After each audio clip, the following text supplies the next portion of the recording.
So the talent agent asks the guy, the father, so what do you call your act? And then like the guy pulls the chains out of his butt, takes the shit covered dildo out of his mouth, and he says, "Oh shit, we're recording."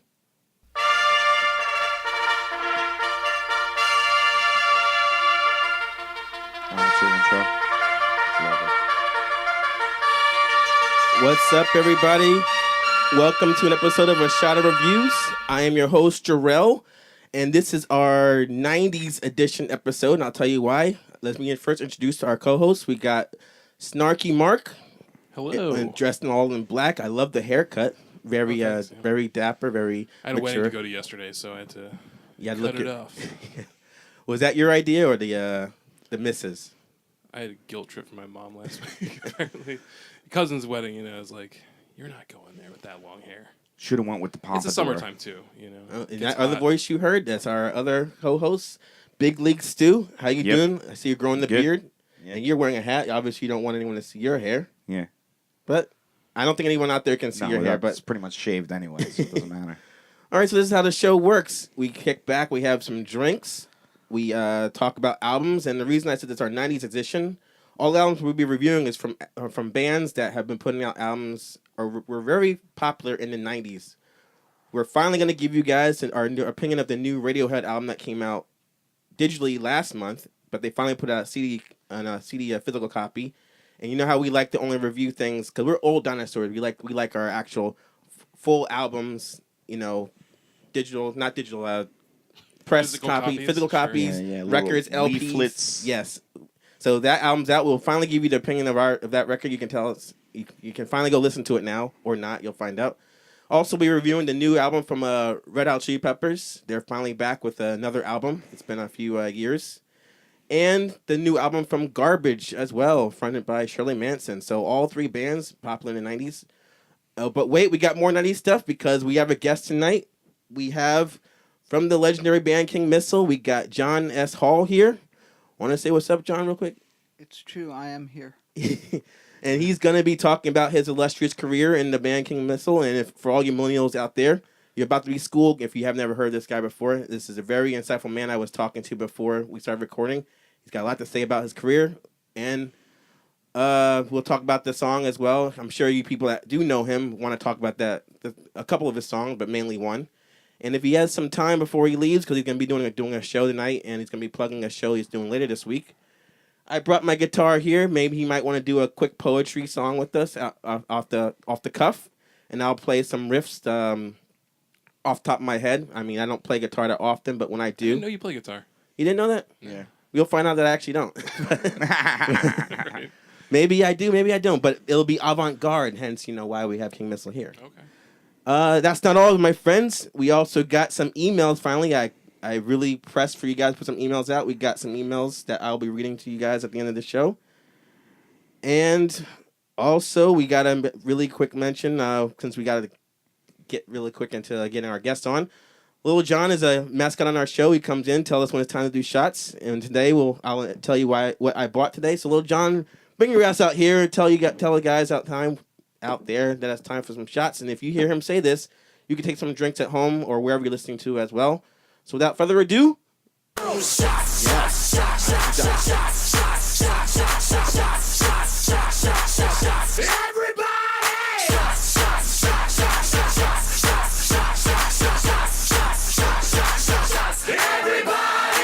right, today I went and bought some wild turkey for our guests. And it comes to find out that not only does our guest not drink, but the reason I bought the wild turkey is I was looking up online what do people drink out there in Brooklyn, where originally I thought he was from, and they said they like to drink wild turkey and Pabst Blue Ribbon. Oh man! So I got some Pabst Blue Ribbon, got some wild turkey. You somehow must have stumbled upon a bunch of hipster sites. Isn't that what's mostly out there? Yeah, well, that's one of the reasons I try to avoid Brooklyn. One of the reasons. You're like an alien that's like, what do Brooklyn people drink?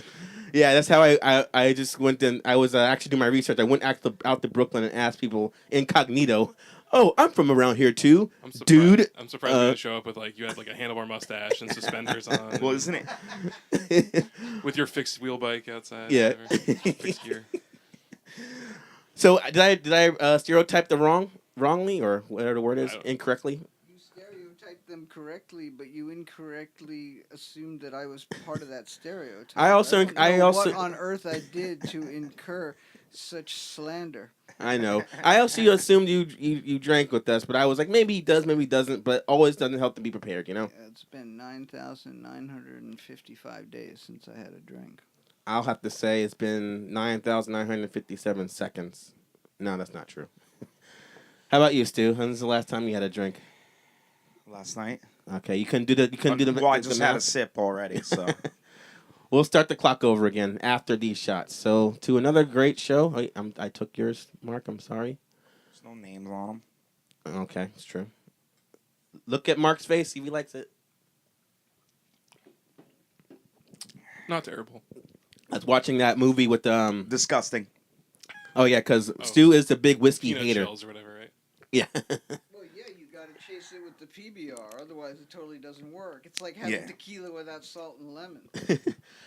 All right, so we're gonna do a quick how was your last 2 weeks, because I haven't seen you guys in a couple weeks, and then we'll get our guests on. So I forgot to ask you this question, Mark, but I hope it doesn't get all weird, but I'll just go out anyway. How was your Father's Day? It was good. Okay. Yeah, I know. Okay. There was some trepidation there as to whether or not it would pan out, but got some pizza. Yeah. Talked to my father. It's Father's Day. Deep. Yeah, I'm as a father myself. It was pretty awesome. Stu, I'll let you go in a second because I know you have a lot to say about not only Father's Day, but you went to the beer festival in Somerville, the next town over, last night. But my Father's Day, as a father, got my IHOP on with the kids. Got a lot of food there, and also if you look to your right, Stu, you'll see a briefcase there. I see it. My wife gave me that briefcase, and inside that briefcase, Is money. well, I'll give you a hint here. So I was walking. No, wait. I'll just tell you this. If you Just ever tell me.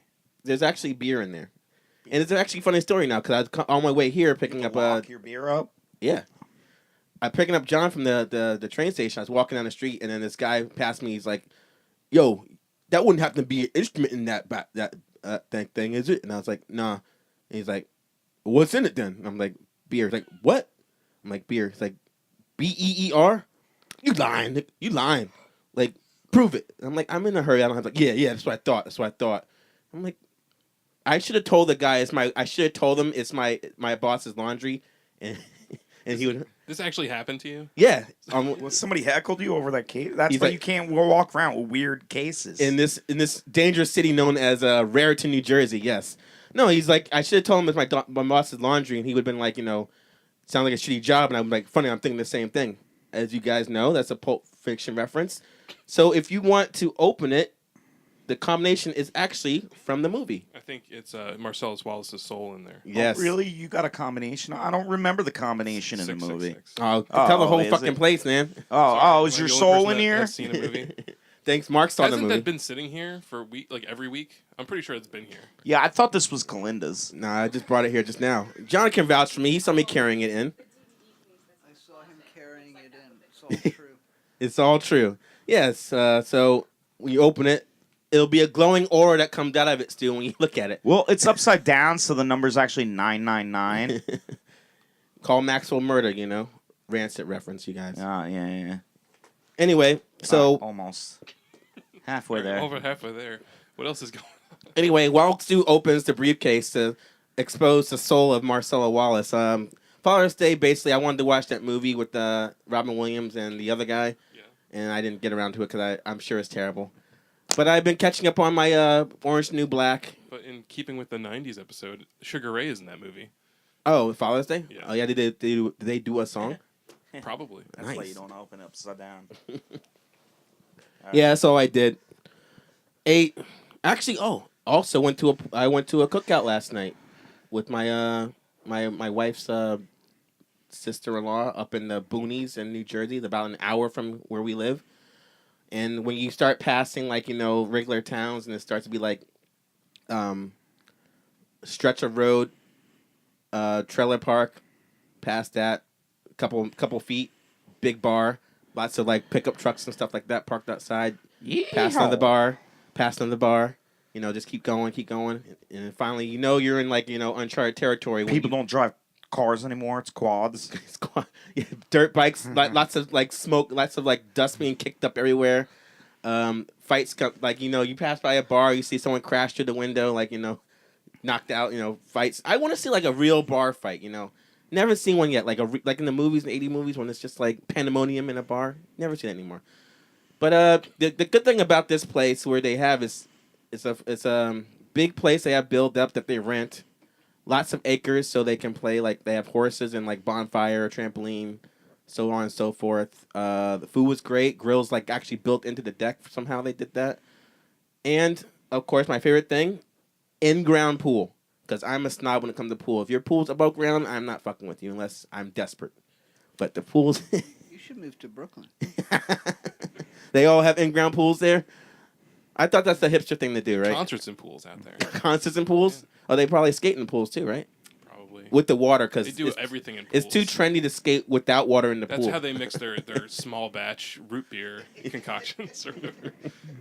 Their rhubarb sodas. No, everyone tells me if you don't have a pool, Joe, why are you being so picky about pools? It's just I just like depth in pools. I don't like go from one side of the pool to the other in the exact same feet. You could do cool things with above ground pools that you can't do with, such as break it and have it all flow out. You get a bunch of people and you have them run along. I heard about this, and it makes a whirlpool. That sounds. And so then trashy. you can't swim the other direction. You can only swim one direction. No, the whirlpool because it's round. Yeah, I heard about that. It's round. Yeah. Would you vouch for that, Mark? Is that cool? It's pretty cool. It's pretty cool. It's when fun. you're 12 years old in a pool, yeah. Well, when you're 20, when you're in 30s, that's not cool anymore. Okay, yeah. It's not fun anymore. Yeah, I like the in-ground pool. I like the jacuzzis. I'm like that. I don't care. So it's settled. I'm getting a pool. First, you got to move to Brooklyn, of course. But anyway, Stu. Yeah. Get our guest on a second. How was your Father's Day and Father's Day? I don't really remember Father's Day other than like getting my pops some books. But I did go to the Millhouse basement. Millhouse? Yeah. He's got a basement? What the fuck is that? It was the Millhouse basement underground for underground music. It's like a bar. It was like a normal bar disguised. You wouldn't even know. And then it was chaos in the basement. Trenton. Yeah. Yeah, in Trenton. Okay. Heard some good shows going on there. Yeah. So it was pretty cool. I saw my friend there DJing, and there was a bunch of different bands. And had a good time, and got to see him before he moved to Colorado. But what else did I do? Somerville Craft Fair. Yes, or tell us not about Craft that. Fair. Craft Fair was months earlier. Now, actually, Somerville Craft Brewing. I went to that last year. I did not like it because it was crowded, and $15 to get in, and you had to pay for each one. Your money, because for each sample of beer is $4. Right. And each 16-ounce beer is $6. Right. Like, it's not even worth getting the sample. Like, the sample should be free, and then you should buy it if you like it. You hear that out there, you guys? Listen to Stu. He's the fucking, But I ran through money. Man right there. I got sausage wrapped in bacon and some other food. I think I got a harrow. And, A what? A harrow. Explain. Gyro. Oh, you call it that? Okay. All right. I did for all our Spanish listeners. Thank you. No, Greek. Oh, it's Greek. Okay. Thank you. So I did that with a Spanish accent though. Okay. It did sound a little Spanish. My Greek's a little off. But I ran through money like nothing. Of course. Yeah. It's I had the money, but I just kept shelling it out, and I was like, you know what? I need to leave. I can't stay here. I'm just draining through money like left and right. That's how I feel sometimes going to So I didn't stay there very conventions long. and stuff like that, Yeah. Like horror conventions, You pay to get in, and then you get to go pay for things. And That's why the beer it's fest just- and AC is where not a it's good at. place. Yeah, to go it should be. It should I be have no money. one entry fee. That's it. Drink all you want. Exactly. And let us then open the back and let us run loose in the town of Somerville, drunk and just pandemonium or chaos. Maybe that's why they charge for Yeah, it, so but you still can't it's up- you can't get drunk because Yeah. it end up costing you $300. But still, at the same time, it would be worth the money. They would be taking. It's rated the price 15 to like 40. Okay, but for the people that run this festival, wouldn't you say that their ultimate goal is to like bring craft beer to people, so you raise your profile of different and bring different breweries out, rather than like let's get some people trashed in the streets? Yeah, but you're so angry that you're paying for it, you're not even thinking about it anymore. I don't remember a single fucking thing I drank last year. I was drinking. I drank 902, which is out of Hoboken. Very good. Okay. So I drank that, and Demented. Yeah, they're Yeah. in My Middlesex. hometown. Yeah, Yeah. Middlesex. Yeah, we hear about that a Demented lot. Brewing. They were good. And then I had some really shitty beer. That's what it was tasted called, like- right? That's the ploy. I to get you to won't drink it. even mention who the shitty beer was, Okay. but it was like sweet and like, it's just it wasn't for me. It was like beer should not have sweet, sugary taste to it. They do put sugar in beer though. Yeah, but I know normally you put sugar in beer and the sugar metabolizes into alcohol. Normally, Like that's how you get the alcohol in the fermentation process. But to add like so much sugar where you taste sugar, it's horrible. All right. Well, it sounds Sorry. like we all had a good time here. So, anything else to talk about? We want to bring our guest on? Yeah, totally. All right. So, without further ado, we're going to bring out the brainchild. Is that a word? The mastermind of King Missile, the band from started, I would say, like in the 80s, 1920s. Still going strong now. And we got here John S. Hall, lead Yeah. singer. It's How a are you shame doing today? You don't have a Victrola here. We could play some little records, but What's a record? That's what Yeah. they're saying out there right I now, know, listening. Well, what's a Victrola? Yeah. So How are you doing today, man? I'm glad you came out to the show all the way from New York. I took am the train glad here. too, because let me tell you, New Jersey Transit, they got some comfortable commuter trains. Do You tell. know? Yeah, they're just comfortable. And they Get the double tourist attraction up double here. deck- They're new. Yeah, that's nice. You could sit up top, and you're like, I fucking rule New Jersey. Look at me, towering over all you bastards. I can see in your second floor windows. Fuck all y'all. I'm in a train. What was your favorite stop on the way down here? Oh yeah, they were all so good. I loved them all. I loved every. Oh, you hear it stop. right Oh, now. I hear it now. It's It's running around the bend. it heard you I ain't talking seen about it. this- I shot a man in Reno just to watch him die. So hardcore, man. So let's get to the actually. Mark here is a big fan You of you got as well. notes. I got notes. That's how I roll. That's how I get the notes. I write Yeah, down my You things. wrote notes. How did you collect these notes? I want to know. Like, did you listen to some of my shit and be That's like, "Oh, I also- gotta ask him." Like, That's did also in here. Yes. Did he actually The- ever have a cheesecake truck? Yeah, this guy that's his favorite song. That's what we're gonna. Is that true? Did you actually ever drive a cheesecake truck? No. At the time I wrote that, I didn't even know how to drive. I lived in All right. Manhattan, no driver's license. Let's cut Manhattan. that question out then. All right. So I thought you actually were from Brooklyn. Where did you Why actually did you grow think up? that? Because Did you know the there's horrors a of Wikipedia are the so wrong. There's Yeah. a Wikipedia page. It says Brooklyn. Yeah, it said you were born there. And you're not? I was born in Brooklyn. Ah, so I was right. So how long were you actually in Brooklyn before you It's left? like a year and a half. What did you do there that whole Was a time? toddler. I mean, I could have been born in Brooklyn and then but not raised in Brooklyn. Yeah, what did you do in Brooklyn that whole year and a half? I came out of my mom. That didn't take a whole year and a half. What happened after that? I don't know. I shat in a diaper, Awesome. right? Drank milk. That was before I was vegan. You know. You didn't have a choice then, right? You could have been vegan, but unfortunately your mom wasn't listening to you, right? I guess that's unfortunate. I don't know. So let's skip ahead then to the 80s then. yeah. In the whole New York Post, the New York poetry scene. Like, what was that like then compared to now? Was there a New York poetry scene in the 80s? Kind of, sort of. There were like some there was this thing called the Poetry Calendar, and it was basically a sheet of paper, like, fuck, I don't know how to measure, but like, if you were to spread out like the New York Times to a single, to one of those pages, it was about maybe half that size. Okay. And it listed like all the poetry events that were happening in New York that month, right? And it was given away at like bars and libraries and shit, and I picked this up, and I'd be like, I want to be in this calendar, you know. So I went to a few open readings that were listed in that calendar, and soon I was asked to be featured because the stuff I was writing compared to what other people were writing was kind of fucked up, so it stood out, you know. Like I hadn't written Cheesecake Truck yet, but I had already written things like Take Stuff from Work. Maybe not that even yet, but like stuff like that. Just like kind of like I wasn't trying to write iambic pentameter. I wasn't trying to write like Wallace Stevens or anybody like that. I was just like writing in as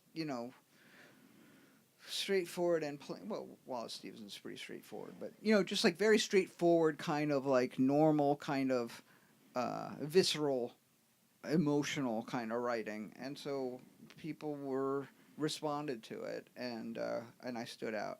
I wasn't a particularly good writer at that time, but I was a pretty decent performer compared to some of the other people who were reading at that time. So there I was pretty quickly on, like, seen as like somebody who was maybe at least an interesting performer, if not a great writer. And then, like, shortly after I started to like record records, the poetry slam scene started to happen. Now tell us about the. Hold on a Yeah. second. Little John is trying to say something. Wait, Little John. He's talking, so you have to wait for these, like, telling us what the shots. Just be polite. Thank you. I'm sorry. Go on. I'll just point. Well, okay. So the poetry slam scene was not appealing to me. It seemed like everybody was performing in one particular way, or maybe three or four particular ways, but kind of like it seemed kind of not particularly. What is Well, like slam poetry? Is that like, to be is not to be, and like yelling at the audience, or is it like kind of like, Yeah, it's exactly like that. All right, I could do that shit, man. Yes, you could. And Wow. So could you, and so could you, and so could you. It's like you know? Onyx and Biohazard doing poetry. Slam. Da da da. Okay, go on. Yeah, and but for a period of time, that was what poetry was. If you were interested in like a poetry scene, you would probably go to a slam. So the open poetry reading kind of receded, and the slam poetry competition ascended. Lots of And- beatniks like just snapping their fingers, right? No, No? this is like Okay. sort of this is This is the opposite post, of okay. beatnik. Okay. Because the beatnik scene is really what I was kind of like benefiting from. It was still like the holdover from the 1950s, kind of like let's get together and have a poetry reading type thing. Okay. And then suddenly in the mid to late 80s, somebody said, let's make poetry readings more like a wrestling match, and I found that really, because to me, In like, this corner we got. yeah, basically. All right, that sounds awesome, man. Okay. Yeah, because you don't give a shit about poetry. But I for do me, care, but go on. For me, it was like the reason I got interested in poetry was because I had no interest in sports. Right. It's like poetry to me was for people who like did not excel athletically. It's all necessarily. one level playing field. That's kind of I do respect that as well. So it's not. I just like the whole like thing everyone fights, and at the end of the day, no one wins. So if there's a way to make if they made it like where they battled and then it's like, oh, everybody wins, no big deal. Like basically like what we went through in like second grade. Well, I would have no friend- problem with that. My friend Reverend Jen has a thing called the anti-slam, and everybody would get a 10. But the conventional slam, yeah, judges awarded you on a scale of 1 to 10 based on content Okay. and performance, and I thought, like that's only going to lead to people trying to create like poems and present their poems in such a way as to get a 10, and like that doesn't some good can come of that, but for the most part I feel like that means a lot of people are like bending themselves like pretzels to make themselves viable in that scene.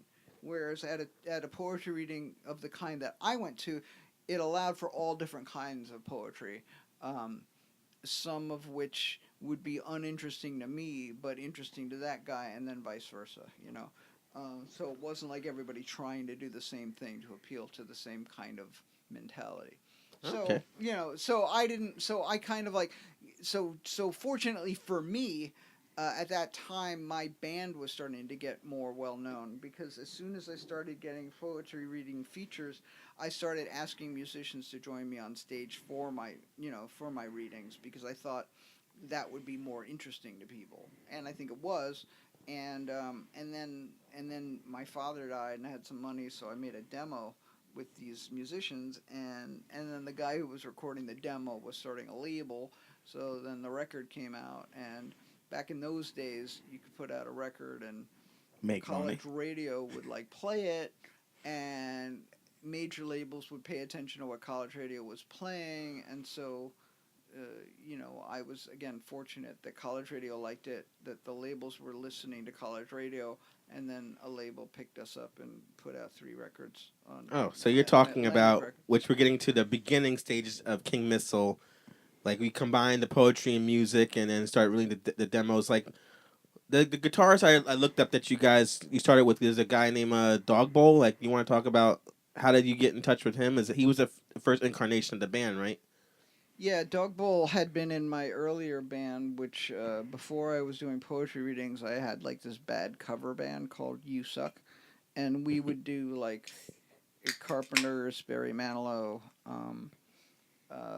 whatever was bad on the radio, like Tears for Fears, whatever like was on the radio that like upset us or offended us, we would cover drunkenly. This was before. Lots of Whitney Houston, Quit. I'm guessing. This was before Whitney Houston. Okay, wow. Yeah. Early 80s. I got you. Yes. So, Yeah, so Total Eclipse of the Heart though. yeah. Did that. Covered that shit. Fuck yeah. What I Like About Like, You, covered I that. was thing like that. excited when that shit came out. See, that was the thing then. Then that changed my relationship to the radio because instead of being like, oh, fuck me, I got to hear this song again, I'd be like, Total Eclipse of the Heart, this is awesome. I can't wait to cover it. So Dog Bowl was in that band. Right. Everybody I knew was in that band. And like we would put as many people on the stage as possible to do all sorts. So it was like performance art and bad music, right? Okay. People did Rubik's Cube. People played chess. People like so. Dog Bowl played like a guitar that wasn't plugged in. And he was holding a rubber chicken in this hand. So like the chicken was just like flopping around while he played. And you couldn't hear what he was playing, so it was just a visual thing. Right. But he was writing these great songs. He had this band called the Schizocrats, and then he was playing these solo shows, and I would go to all these solo shows and just love his songs. And I thought, I want to be in a band with this guy, just this guy. And Right. he writes beautiful melodies. So he wrote like really beautiful melodies for the first 2 records. So songs like. You kids won't know most of these songs, but look this up, kids. Sensitive Artist, Wuss, and then from that first record, like all the music he wrote, and then the second record he wrote almost all the music. Yeah, I'm open now. Songs that you guys wouldn't know, but you can Google them and look it up. So those records were called Fluting on the Hump, and the other one was called They. And then he left the group, and I started working with some other people who were on the same label, which was called Shimmy Disc.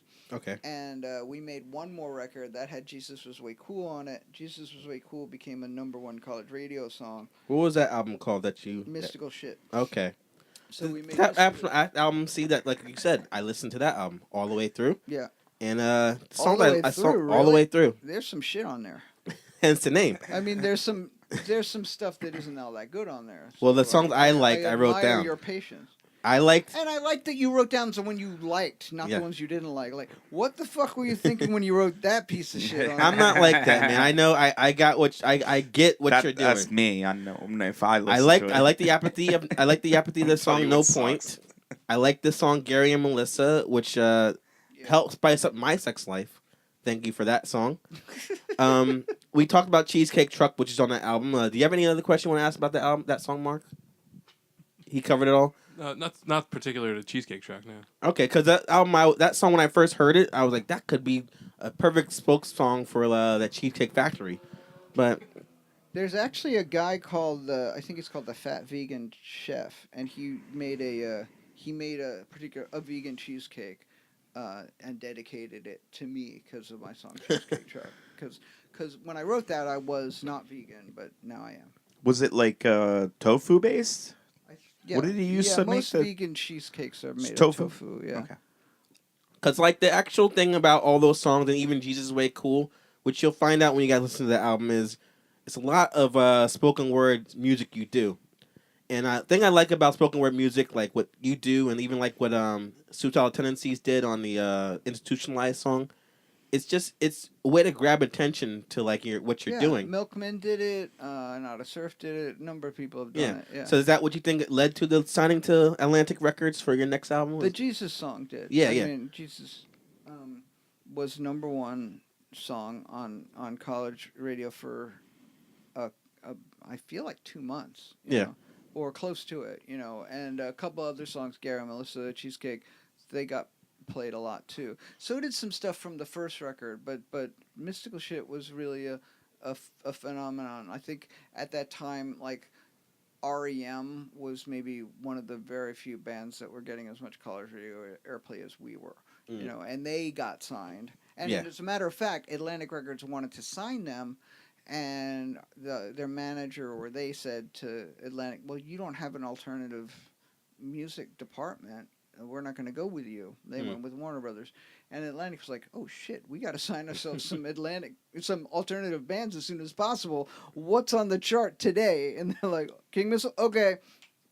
That's it. It's kind of like that, It's like, because REM said no to Atlantic like frantically signed the Lemonheads, us, and a few other bands. Wow, do you actually send like thank you letters to Michael Stipe all the time for that saying no? That's a big deal. I have said that in interviews a few times, so it may have gotten to him. Awesome. I have not met him. I've met some people, but not him.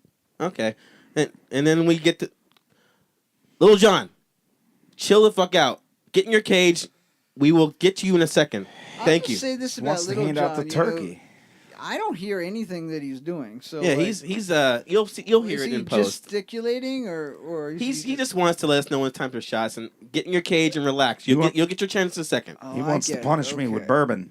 We're gonna get to like the big mainstream part of your career that you're talking about is when Atlantic Records. That's when it gets less interesting. Yeah, but we'll make it interesting. That's what we're gonna do for you guys out there. This is a challenge. So, the thing I noticed about the did that briefcase come like that to hold beers in like that? yeah, isn't that cool? My glasses and check that shit out. That's Every awesome. other way, and apparently it keeps the beers cold too. Are they cold still, Stu? Probably not when it's open like that. They're not cold. Oh, it's a lie. You must have opened it like How you does only it- opened it like 20 minutes ago. How's it cold? Wait, How's it warm already? How does it keep the beers cold? Is there something in there? It's or like you put foam. a cold beer. The beer. Okay, I get it. It's just Just foam. the foam. Does that entrap the coldness? That I is guess. I interesting. can't believe you have beers in a case. Neither did that fucking guy in the street.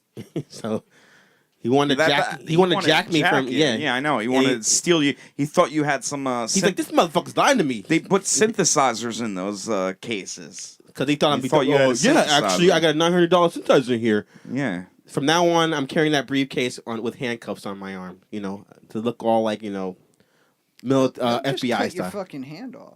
He might. Yeah, no, it It's was. not, and then he'll open it, find out I it's want like the fucking case Miller off. Lite in it, There's and he's a like, way. shit. If they want the case, there's a way. He might cut my hand off, take it home, find out it's like light beer in there, and he'll be like, it wasn't worth it. I'll be like, ha ha, you cut my hand off for nothing. Ha ha ha. Joke's on you. Getting the happy hour, like I noticed in that album, Happy Hour, there was more singing as opposed to spoken I word. appreciate you're skipping over an entire record that I didn't love. You didn't like the Salvation record that much? Not too much. No, Okay. No. Apparently you didn't either. I didn't want to say it. That's all right. No, I mean, like what happened with that record was that was the first record we made with a different producer, and that producer had a very different way of making records that I did not adjust to very well. Okay. So I'll partly blame me.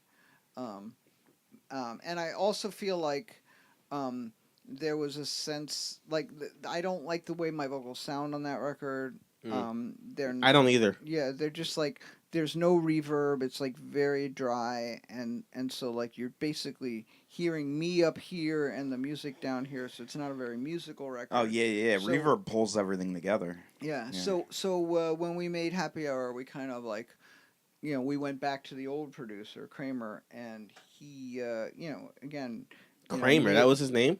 yeah. I don't want to do a Seinfeld joke, but who is he? He's the guy who The famous started guy? this label called Shimmy Disc. Okay, and he was okay. in a band with Eugene Chadbourne called Shockabilly, among other things. So why did you You decide can to sing Google him. more on that album as opposed to like just spoken word throughout On which album? on a Happy Hour? I heard more singing on that as opposed to your earlier stuff. There's singing on all the records. Hmm. If there's more singing on some than others, it just means I wrote more, or somebody wrote more vocal melodies than others. But I 'Cause think I feel like They just- has a lot of yeah, singing on it. I too. just love the either you do the deadpan talking or you do the yelling like on the song Martin Scorsese. Yeah. Is there like a still animosity towards him, or is that like an ironic like thing how much you love him as? Do you, I don't think there's any animosity in that song. okay, yeah, I guess not. I guess I misinterpreted it, but it sounds like you really love him so much you want to actually do physical harm to him. Well, I mean, I don't know. It's like I love his movies. His movies are violent. Ah, boom! Mine exploded right there. I get it now. What's your favorite It's movie always great when you have to explain a joke. Am I right? Very true. Like, But to be fair, Martin Scorsese didn't understand it at first either. He was like, Okay. "What? He wants to hurt me?"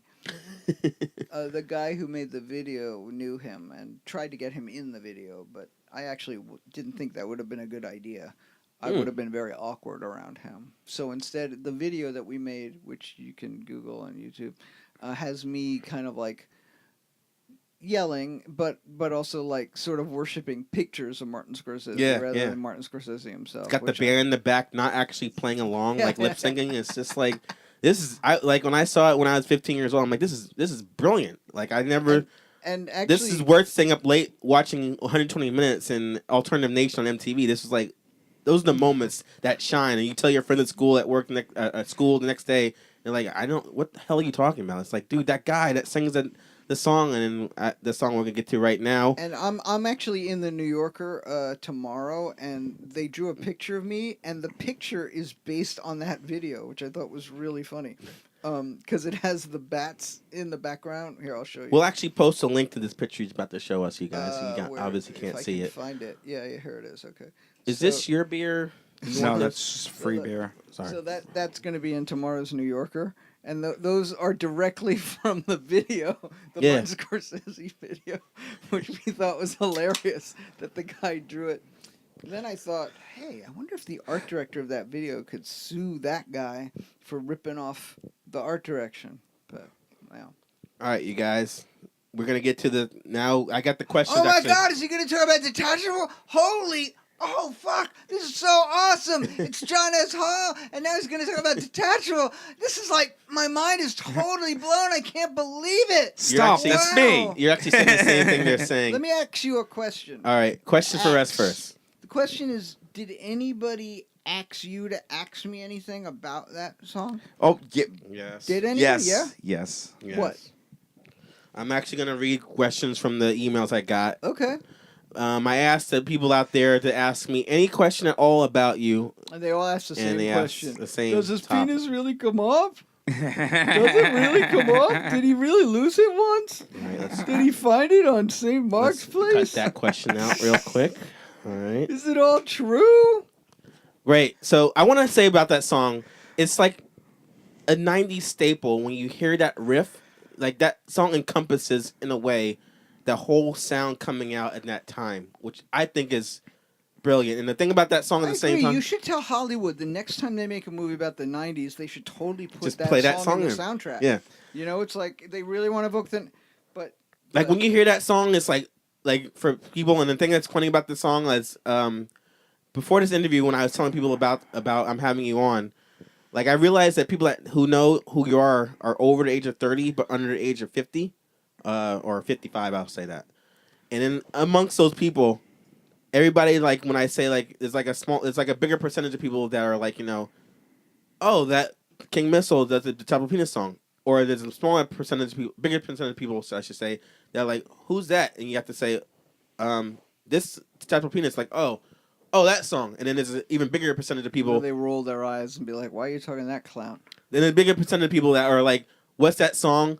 You got to play the actual song. And then when they hear that riff, like, oh, that song. I remember that song. Now most people know it by the riff. Serious? You serious? Like you say detachable, and they don't. They don't know what I'm recognize talking Yeah, about. yeah. And Yeah. then you play the song, and they're like, No, my recognize brother. the riff? My brother knew. By the riff. But no. He knew. I said detachable penis, and he goes, "Oh, King Missile." No, Oh, he knew exactly what He's it on was. the second tier. The biggest tier is people like, No, I that's- gotta, Because I he's gotta- like Alright, that's 40. weird. He's like 42. I gotta That's mention the weird. song. Yeah, so, I like got, you're telling knew me exactly people what it like was. know the riff and don't know the name of that song, even though the Yeah, I name of don't that know- song I don't know is why in with that riff song that's they what I'm bring it. saying. That's so, 100 times. yeah, that riff is so prominent that it encompasses a decade. It I'm encompasses gonna like guess there's maybe everything. one person you spoke to in that category. Yes. It just seems extremely unlikely that somebody would Yes. recognize that riff and not know the name of the song. Actually, If you don't know the name of the song, maybe you wouldn't recognize the riff. But if you recognize the riff, you probably know the name of the song. no, I'm it's guessing. weird. It once they heard the riff, Who it's is this all person? put together. Give me the let's Get let's the text name. him afterwards and see if maybe he was just fucking with you. Yo, Martin Scorsese that asked, right? Maybe. So I want to ask. This is not a question from the people out there. I'll get to the question about what they asked in a second, if I can. If he doesn't answer their question, I'll make sure I'll read your question. What I want to know is how this song actually come about, and did you know at the time when you wrote it, would it be a hit? It's going to be a hit song. I actually I remember the thing. I was on stage and I think I was doing Jesus Way Cool, and I had this idea rolling around in my head. We did this show in Northampton, I think, opening for Sebadoh, or them opening for us. I can't remember which. But, like, we did Jesus, and I said, stay tuned, because our next hit is going to be called Detachable Penis. And everyone laughed. And that's all I had was the title, right? And I was like, oh, I better write this motherfucker. So, like, so I thought, because it seemed like a catchy idea. And then, like, then I wrote, like, the first part of it. And immediately, the idea wasn't the novelty of it being detachable, but the problem of having lost it. You know, Right. So it's called Detachable Penis, but it's really about a lost penis. So why not call it Lost Penis, though? Because Detachable Penis just sounded way catchier. Okay. Than It's, Lost yeah, it Penis. sums up the logic of Right. what's going on. Or like, or if it had been called My Penis is Missing, like. I just don't think it was something about detachable penis. If I saw that come up on MTV in the title thing, I would have still watched it, man. Yeah, I guess. I don't know. I feel like I had the title first, so even though when I ended up writing it, like it came out with a different idea, because I know what was originally inspiring it was like there was this woman, I think she was a lesbian columnist, who wrote about her dildo in an essay, and about how it's great because she could just take it off or put it on whenever Right. she wanted to, and I was like, shit, I wish I could do that. I can see why that would be appealing, So, like, that's why you've got those first few lines about, I can leave it home when I think it's going to get me in trouble. So, like, the advantages of having it are in there at the very beginning, But then, like, just like with cheesecake, where I think about the problems that could ensue. Like, if I drove a cheesecake, I would just eat all the cheesecake. If I had a detachable penis, I would get drunk and lose it. That's just me back then, anyway. So then I wrote just the whole part of it having been lost, right? Right. And I stopped, and I was like, I don't know what to do now, Like, literally, like, stopped in the middle of it and waited, like, another, like, year to finish it. And I was actually eating at Kiev, and I walked down St. Mark's Place where all these people sell used books and other junk on the street. And I was with a friend, and I was like, that's it. That's where my penis is, right there. Did you say it out And I loud and went stuff like home, that? yes. The guy's like, "What the fuck you talking about?" And I was like, and I went home and wrote the rest of it, and that was so it was written. So that was actually, that piece took me the longest to write, and ended up working out the best for me. yeah. And I think it was finished by the time the Salvation record was being recorded, but we didn't have music that I thought worked for it very well. Okay. And then Dave Rick showed me this riff, and they jammed. They made this jam behind that riff.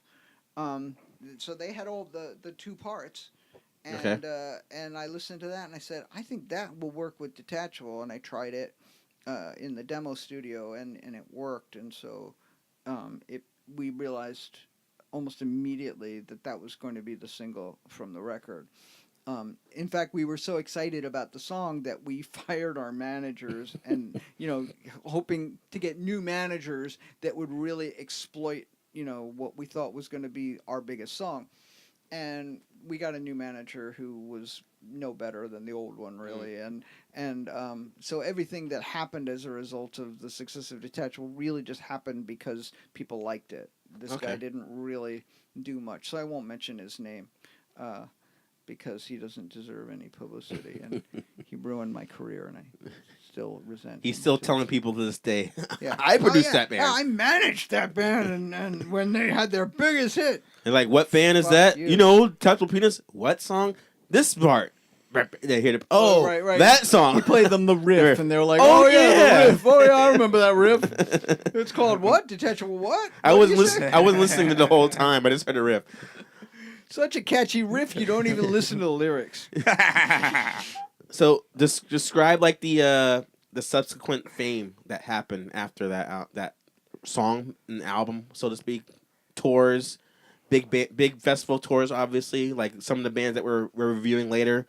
Did you ever actually like tour with? Who was it like the biggest band you got to tour with when that album came out and the success with that? Well, we were usually the headliners. So, some of the bands that opened for us later went on to become famous. So it was like Mark it was like Lanigan from Screaming Trees. So he Okay. had a band called Screaming Trees. Mark Lanigan went on to have a bigger career than me. Marilyn Manson.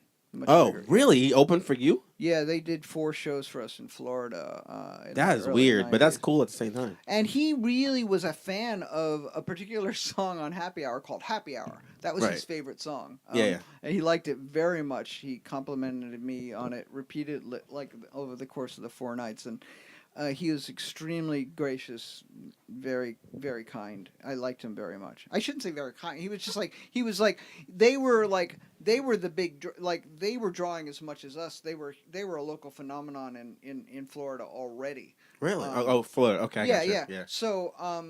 So they, I feel like as many people came to see them as us. So it was an interesting bill, and I don't think there was all that much overlap in our audiences. But he was very, interested in what we were doing. And then you get groups like Toad the Wet Sprocket, where the vocalist, I think, as I recall, was pretty nice and would watch us, and the rest of them would just sit in their trailer and just. I don't know what the fuck they were doing, but they were just assholes. I like 2 of their songs, which happen to be their they're hits. assholes. They're Yeah. fucking assholes. They're assholes. When I look at them in videos, I'm like, I can't. Now I'm gonna be looking at them like, that guy's an asshole. I can't believe it. The biggest band we ever opened for threw us off the tour. We were supposed to do 3 or 4 nights with them, and we opened for them the first night, and we just did so very well. And this was before Detachable, that I feel like or they were offended by what we did, but I doubt it. It was the Replacements. They threw us off the tour. Yeah. Ooh, Mark, compliment, because Yeah. you're a big Replacement fan. Say Yeah. something. Yeah. They were cocksuckers. So. Yeah, it fits the bill. That's everything. I mean, you hear stories about the Replacements. I mean, Really? I never heard. I kinda thought they were assholes. nice. I would assume by their music they were cool dudes, but I guess not. Actually, lately I've been seeing the word cunt a lot, as in Trump is a cunt. Have you seen these posters in Scotland? Like they're all on their golf course and they're all on Trump's golf course, holding up signs whenever they can sneak in and says Trump is a cunt, Okay. So yeah, they were cunts. Okay. It's a good word to put Replacements for a were band. cunts. I'm sure it's not the worst thing that's been said about the Replacements. Wow. 'Cause All right. cunt is pretty bad. Yeah, it's pretty. Yeah. You- Trying to top the notch. Yeah, I was. I was Alright, trying I'm to sorry. really Yeah. My because girl, really, my girl still doesn't like when I call her compared that. to the Replacements, the Toad the Red Sprocket were kind of okay. Okay. No, That's what makes I would never say they were cunts. their but the attitude Replacements was. were cunts. Oh, the They were Replacement cunts. one, yeah. Yeah. This is now let's get to these goddamn questions. I think we covered everything with you guys. Wait, one more thing before I get questions. This is The what's so replacements were cunts. Did I mention yeah. that part? This is the thing that's a genius about this guy. So the Weed Away, like the Fairweather fans, they would play Detachable Penis like first in their set. And everybody at their set like, oh, play Detachable Penis, play Detachable Penis. So let's play it first, right? Well, like third. Or third, and then everyone would Get leave. a little warmed up and play it third. And then the Fairweather fans would leave, and you get the hardcore yeah. King Missile fans would stay. Yeah. That's a good idea, man. And we still do that now as a kind of as a joke or as a tribute to that part. In fact, the New Yorker piece mentions that we still do that. You know, I mean, it was a good. I mean, like I was like really kind of like concerned, and I was like, how are we going to deal with this fact that there are a bunch of idiots that are going to be yelling Detachable through our whole set? And I'm like, ding, we'll play it early. Yeah. You know, they won't be people- yelling it through the whole set. Do they leave after that? Like, do you Some know? Is did, that yeah, noticeable? which That's is crazy. fine. Yes, Oh my some of God. them did. I can't Of believe course that they shit. do. Yeah. I mean, look, I remember going to see with a friend of mine. We went to see the Divinyls, right? I touched Yeah, that myself, makes sense. right? That totally. So I would only they stay do- for that song I too. touched Yeah. myself the second encore. That's when they do this song. The second encore. Right. Can you fucking imagine? I mean, like, I would just fucking hate to be in the Divinyls if I had to wait that long for these assholes to stop shouting I touched myself. Which is not as bad as listening to assholes yell Detachable Penis. True. But it's still pretty fucking bad. It's actually it is. It's almost as bad. I Yeah, touch yeah, myself. yeah. It's like I don't know what I would do. I Yeah. would play it third is what I would do. That's the answer. Yeah. All right, so Greg, we're gonna go with your question first, and you said what gave you the idea for the subject. You already answered that, and he wants to know where can I get a good detachable penis. Oh, I know the answer. The place is called Toys in Babeland. Oh, it's backwards. Toys in Nice. Babeland. Yeah. Okay. Yeah. There's your answer, Greg. There's 2 locations in Manhattan, and there probably is a extra artisanal one in Brooklyn too, but I wouldn't know. But there's Ooh, 2 la, la. locations in Manhattan. You get the small Steam-powered, batch dildos, steampunk dildos. So my good friend Daryl actually asked 2 questions that you haven't answered yet. He says, "How many times exactly have you lost it?" That's the answer there. Next, all right, you want to answer it? You really want to? You want to really want to? I don't know what's a good answer to that question. Hundreds of times. I mean, I think Hundreds of times. anytime there's a number involved, I mean, the correct answer is 69, right? I would say I mean, hundreds just of go times. Okay, Hundreds of 169 times. And he also asked, "Do women like it on or off during sex?" They like it in. There you go, Daryl. And last question is from Jonathan Smith. He says, "Dear Mr. Missile, I think it's time for some." Oh, you motherfucker! He tricked me.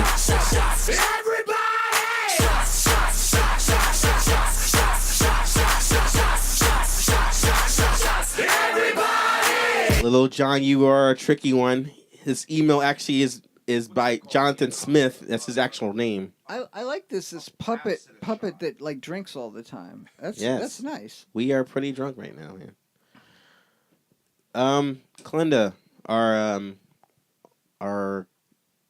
owner of the place we record. Do you like where we're at actually now? Do you like the hybrid radio studios? Are you enjoying yourself here so far? I can't complain, you know. Thank you. It's not as nice as the Ritz. train. It's not as nice as the train ride. We are on the second floor though. Yeah, we are on the second floor. That is true, but we're not moving. You know, and the seats were cushy. That's because you're not drinking with us. I feel like I'm windows moving look- right now. Oh, but you know what? They don't have outlets on the train. You all have an outlet here. Charge up my phone, which is good because I'm gonna have to read out here later. I should mention that King Missile is playing Union Hall, July 1st. Unusual Squirrel is playing Sidewalk Cafe, July 15th, and August 12th, I believe. We're playing Sidewalk Cafe twice this summer, at least. So make sure you guys go out and check out that show. Unusual Squirrel is my new band that nobody gives a shit about. But, you know, if you don't think Detachable is transgressive enough, you can go see my new band. Yes, August 12th and July 15th. They're both Fridays. It's at Sidewalk Cafe. Both at Sidewalk Cafe. Sidewalk Cafe in August has this thing called the Anti-Folk Fest, and I will be part of that, or we will be part of that. Opening for this group called Rainbow, which is the most fucked up rave band you have ever seen. They've. It's just incredible. I don't know if you can like look at, but it's spelled Raynbeau, because the guys are Ray and Bo are the two guys in the band. Okay, that's So really it's like, clever. Oh, you should have a band called Rainbow. So, and they're just this very fucked up rave band. I can't say enough good things about them. Stu's a big rave dude. Yeah, Rave band. like if You love the EDM. Is that a if contradiction? you A wanna rave band? If you want to do like serious drugs and listen to some rave music while they like shout about how great ISIS is, like I'm serious. These guys, among other things, like that's just for starters. Okay, they're just like, I don't know, they're onto something. You know, see them now while you can still see them in a small club. Because So they talk about ISIS. So once they mention like the Orlando shooting, they'll be huge at that point. Let's get to actually King Missile Part 3, because originally you guys did a self-titled album and broke up. Was it because of the fame, or was it because it was? No, it's because boring? that album didn't do well. Oh, okay. Yeah, that last album we made for Atlantic didn't do well. I started a new group. I started working with a new group of people. We called ourselves King Missile III. We made 3 records. Failure. Yeah. You went back to the indies with that Psychopathology. too. Well, I mean, where do you go after you get dropped by? Oh, they dropped you because the album didn't do well. The Yeah, subtitle. yeah, Okay. Yeah. Yeah. I wasn't like, fuck this major label and their money that they give us. We're gonna go indie. You know, keep our integrity, because like really, the money really compromises me, and when I know where my next meal is coming from, I'm really not as good an artist. No, it wasn't like that. Okay. It was more like, I'm hoping somebody will still remember who I am and put out my record. Yeah. Yeah. So that album There's a- Failure you're talking about had a couple of songs I want to talk about. I liked. Yeah. Up My Ass. First of all, Yeah. I want to ask: is that a metaphor for like the congestion of society's material possessions, or do you really want things like firecrackers, power tools, and scrambled eggs and assorted fragrances up your ass? Yeah, neither of those things. I Okay. just thought, again, that was like going with a title that sounded kind of good and then just like trying to make it fun. Kind of like that thing I was criticizing before we started. Yeah. Yeah, I was like... Ironically, yes. Yeah, ironically. So I do that sometimes too. But, I mean, like, in my defense, like, rather than, like, yeah, I don't know. Yeah, so that one doesn't really mean anything. It's just, like, silly. You were so on before we I know, recorded about so- make songs that mean things to people. Yeah, And it's true. I think that one really doesn't mean anything. Most of them mean something. Like Detachable really does have this like thing behind it of like having some sense of like wistfulness, or you know, like this idea that like it would be nice if you didn't have to be, you know, that if gender could be more fluid, really, literally, like if you could take it off and put it on again. I you would will. agree with that That would because be I'm nice. at work like sometime I'm like I get like boners like maybe 4 or 5 times a day, and if I did not have my penis on me, I'm like, oh, this would be more convenient in these like meetings like That's shit. exactly what I'm talking about. That's Yeah, exactly so what I'm talking about. that makes sense. Yeah, Yeah, when I first heard it, I'm like, that must be awful to not know where your penis is. But at the same time, it's like, oh, it'd be good to like not have to worry about it getting you up. know, I think the thing is that if your penis really could come on and off, maybe you would drink less, right? So you didn't True. lose it. They modern medical science, you can now sew them back on and get penis transplants. Hold on, you said so right? So Yeah, but that Sew it back on. But Yeah, that you seems could- kind of you could- inconvenient. you I can- wouldn't you want to can- get it sewn back on every. you can get it sewn on permanently now. But my point Yeah. is I don't want it to be permanent. And you can get anybody's penis. Anybody dies, Yeah, like as long as they're an organ donor, you can get their penis sewn on in. Dead Penis Society. Too bad Robin Williams is That's dead. my new band. Yeah, deep. The other song I want to talk about is the gay not gay song, which you actually the gay pride things happened in New York that which you avoided coming here. And the thing I love about that song is you basically are talking about what is gay and not gay. Yeah, that's kind of like the idea of like that song is about how weird heterosexual men are about I homosexuality. thought you were serious about that song. I am. I was about to ask you, like, explain exactly how watching football with your underwear with guys is gay, but watching gay porn with girls in a room with straight people is not gay. Because like I think watching pornography with other men is gay because like you're probably going to get sexually excited while you're watching it, and the only people around you are guys. So I was gay when I was like 15 years old. I thought it was just watching like porn that's like, oh my god, look at her boobs. This is what we've maybe we've you were brought him only, here maybe to tell you were you only it's true. gay for a day. I was gay for like an hour, maybe. So actually, I have this friend Jim Farrat, and he's like among other things, he writes philosophically about sex and gender issues. And he disagrees with me strongly about this point, but I'll just put it forward. It's not in that piece, but it's this idea.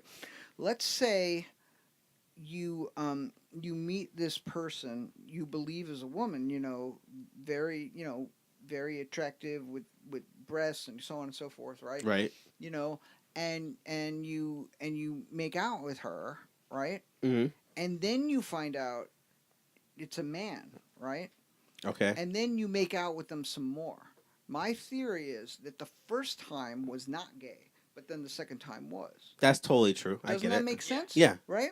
Okay. So he absolutely disagrees with this. He's like, no, it's all based on your action. If you have sex with a man... It depends whose point of view, though. Say it again. Whose point of view? Well, for the other person, yeah, both are gay, right? But yeah, I'm saying from my point of view, if I were to kiss, right. So he found this very hard to wrap his head around. He was like, no, it's always gay. You kiss a guy, whatever, and whether you knew it was a guy or not. I just think that's wrong. I kind of see both sides. Okay, I agree. More graphic. I just realized the way I used to posit that problem is like you fuck that person in the ass, right? Twice. The first time isn't gay and the second time is because it's a guy that you're fucking in the ass. But if you thought it was a woman, then you're not. I feel like you have to know you're having sex with a guy for it to be gay sex. Yeah. If you believe you're having sex with a woman. Yeah, for you. Having anal sex. I also feel like though. So you don't have any arms or hands in this scenario, I guess. I don't know. Whatever makes it possible. But the point is, like, if it were to happen, I just don't think that would be gay. So let me ask you guys this. You guys get a quiz for Mark and Big Leagues What's too. gay and what isn't? Yeah. I want you guys to That's answer. our favorite segment on Yeah. the show. So if a woman has a strap-on dildo, and you're dressed like a woman, and you're sucking her cock, then she rolls you over and fucks you in the ass, and you're getting off like you never got off before, is that gay or not? That is not gay. What do you say? That would never happen to me. I don't know. Like, she fucks me in the ass? Yeah. It's just not gonna happen. Don't fuck with Wait, me, what? man. You want me to say it again? Because it would never happen doesn't Okay. take away from whether it's gay I or th- straight. You're dressed like a woman, right? I'm dressed like a woman. I think I missed a lot of this. And you're sucking her cock. Okay. And you're sucking her like a dildo. Strap on. Strap on She has a dildo, right? on. And then she rolls you over and fucks you in the ass. But we both With know her that strap I'm. on. And then you finally get off like you never got off before. Wait, but but within the context of this relationship, the exchange that we have, she knows that I'm a guy and I Yeah. know that she's a girl. Right. Yeah. But okay, but it's reversed in terms of Gender roles. Yeah. Gender roles reversed. yeah. Is it gay? I don't think so. Congratulations. Correct. That is still straight.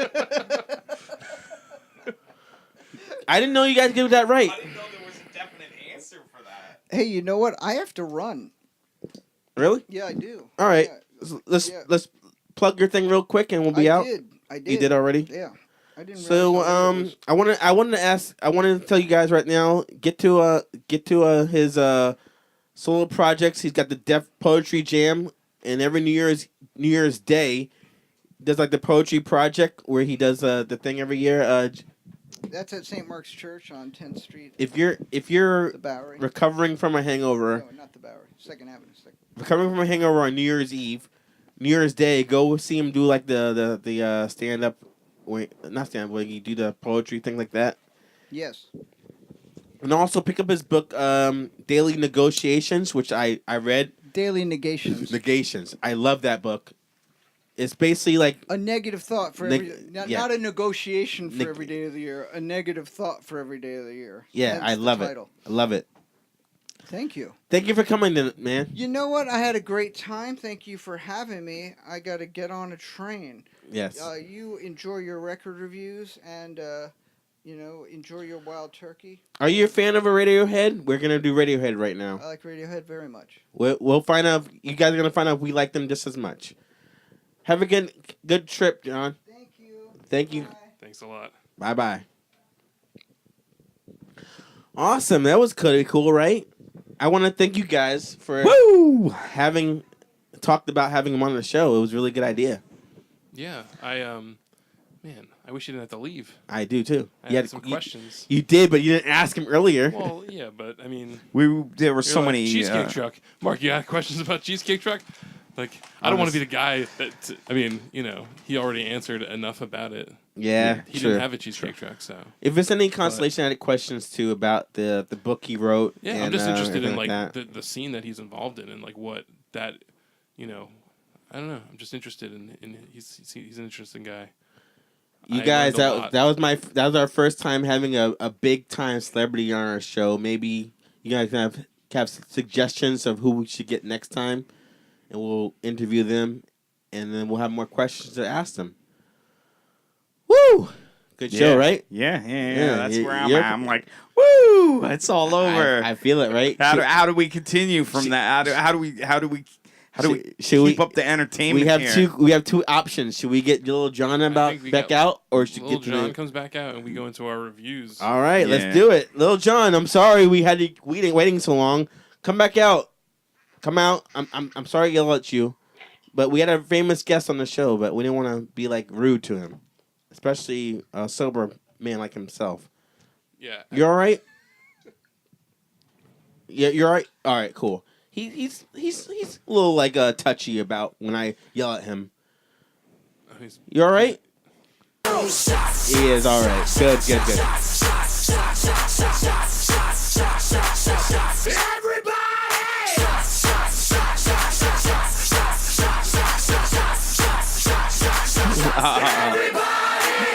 What are you guys laughing at? I want to laugh too. No. Because wait. You go. Okay, so we have this podcast. It's called The Shot of Reviews, where we drink. And And then you're like, you want something? And he's like, no, it's been 9,000 whatever amount of days since I had a drink. Mm-hmm. It's like, oh fuck. So that should be a question to ask the next guest. So are you a sober living individual? Will being around alcohol make you uncomfortable? He did good. Well, yeah, I'm sure after 9,000 days, I'm sure that, Yeah. it's been long enough that just having beer in front of him. Oh, and you're the fact right. If he said 7, it would have Yeah, been bad, right? if it was 7 days, It's been 4 he might have been like, I can't be here. But, Oh shit, that's true. Can I have one of my my sacred beers? Does it make like a noise when I pull one of the beers out of this case? Oh Do my it. god! Here, it's Wait even for got like a grip. It's even got holes so you can grab the neck of the beer. Yeah, I think I think she did a good job picking it out.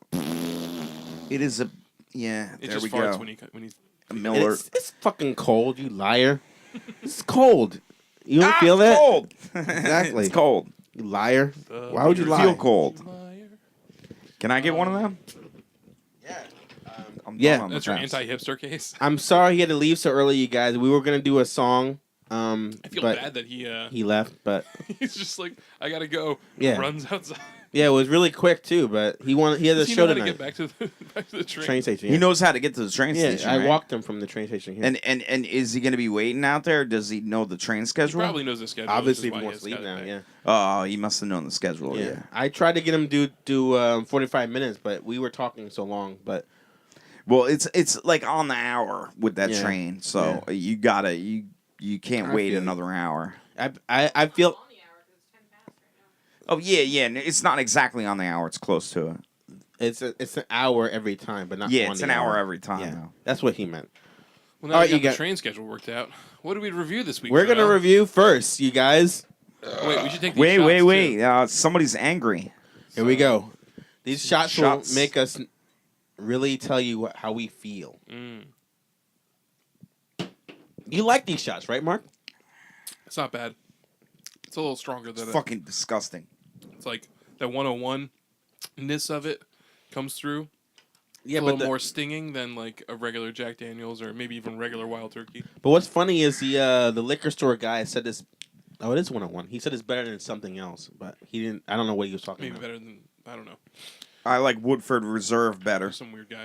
It was better than sex. This No, Wild Turkey. he would never say that. He You said, know what I love about this running this liquor store is because I get to fuck all the. he said it. He said it's better than like take. He's Fuck better than alcohol. taking an X-Acto knife to your penis. That's what he Yeah. said.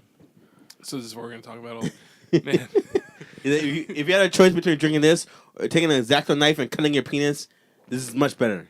And I was like, all right, I'll buy that then. First album we're gonna review, you guys. Radiohead, A Moon-Shaped Pool.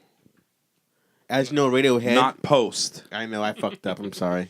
When you sent it to me, a moon-shaped post. Were I was you like, on- a moon-shaped post. Were you looking frantically for that album? No, title? I found it instantly. Thank you. But, you know, That would have been an was- excuse for another week. Was it? I didn't know how to search for it. You sent me the wrong thing. I'm like, it Like, says why don't you pool, just put Radiohead in. but it's not post. I can't listen to this. Sorry. I don't know what see it it is. there. Yeah. There was a different album title. I realized that like today. I'm sorry. No, that's Still, all right. sorry. I had already listened to it. Cool. So, Radiohead is a critically acclaimed English alternative band, and after their first two albums, Pablo Honey and The Bends, the band started to gravitate towards experimental rock on the third album, which is called OK Computer, which is considered by many to be their best record. Really? OK Computer, you don't think so? I felt like Kid A was the breakout one.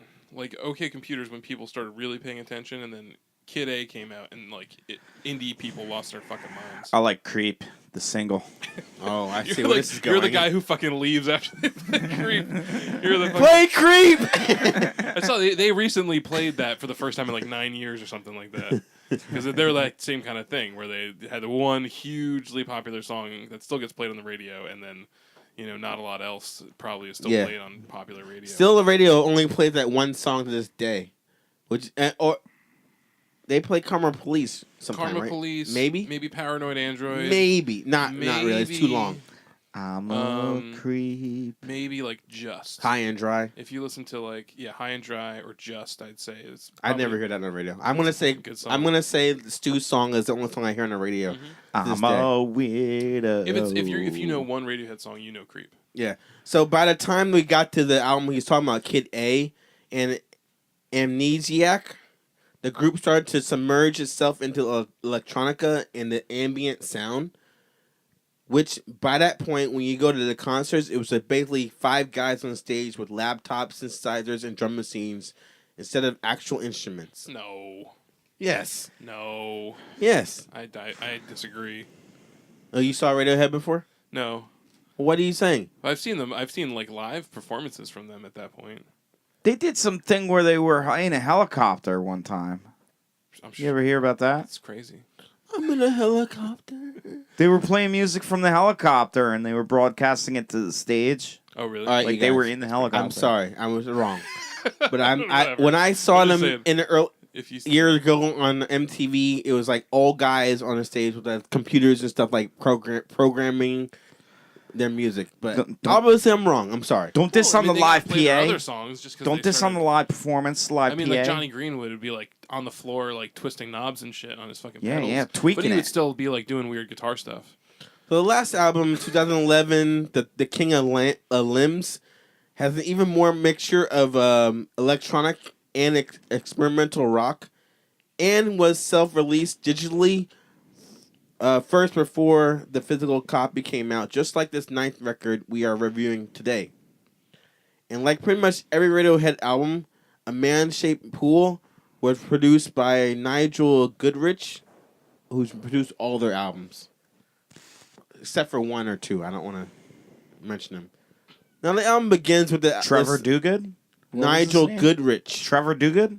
Shut up. The album begins with the song Burn the Witch, which features its very orchestrated song... Sorry, I had a coffee, guys.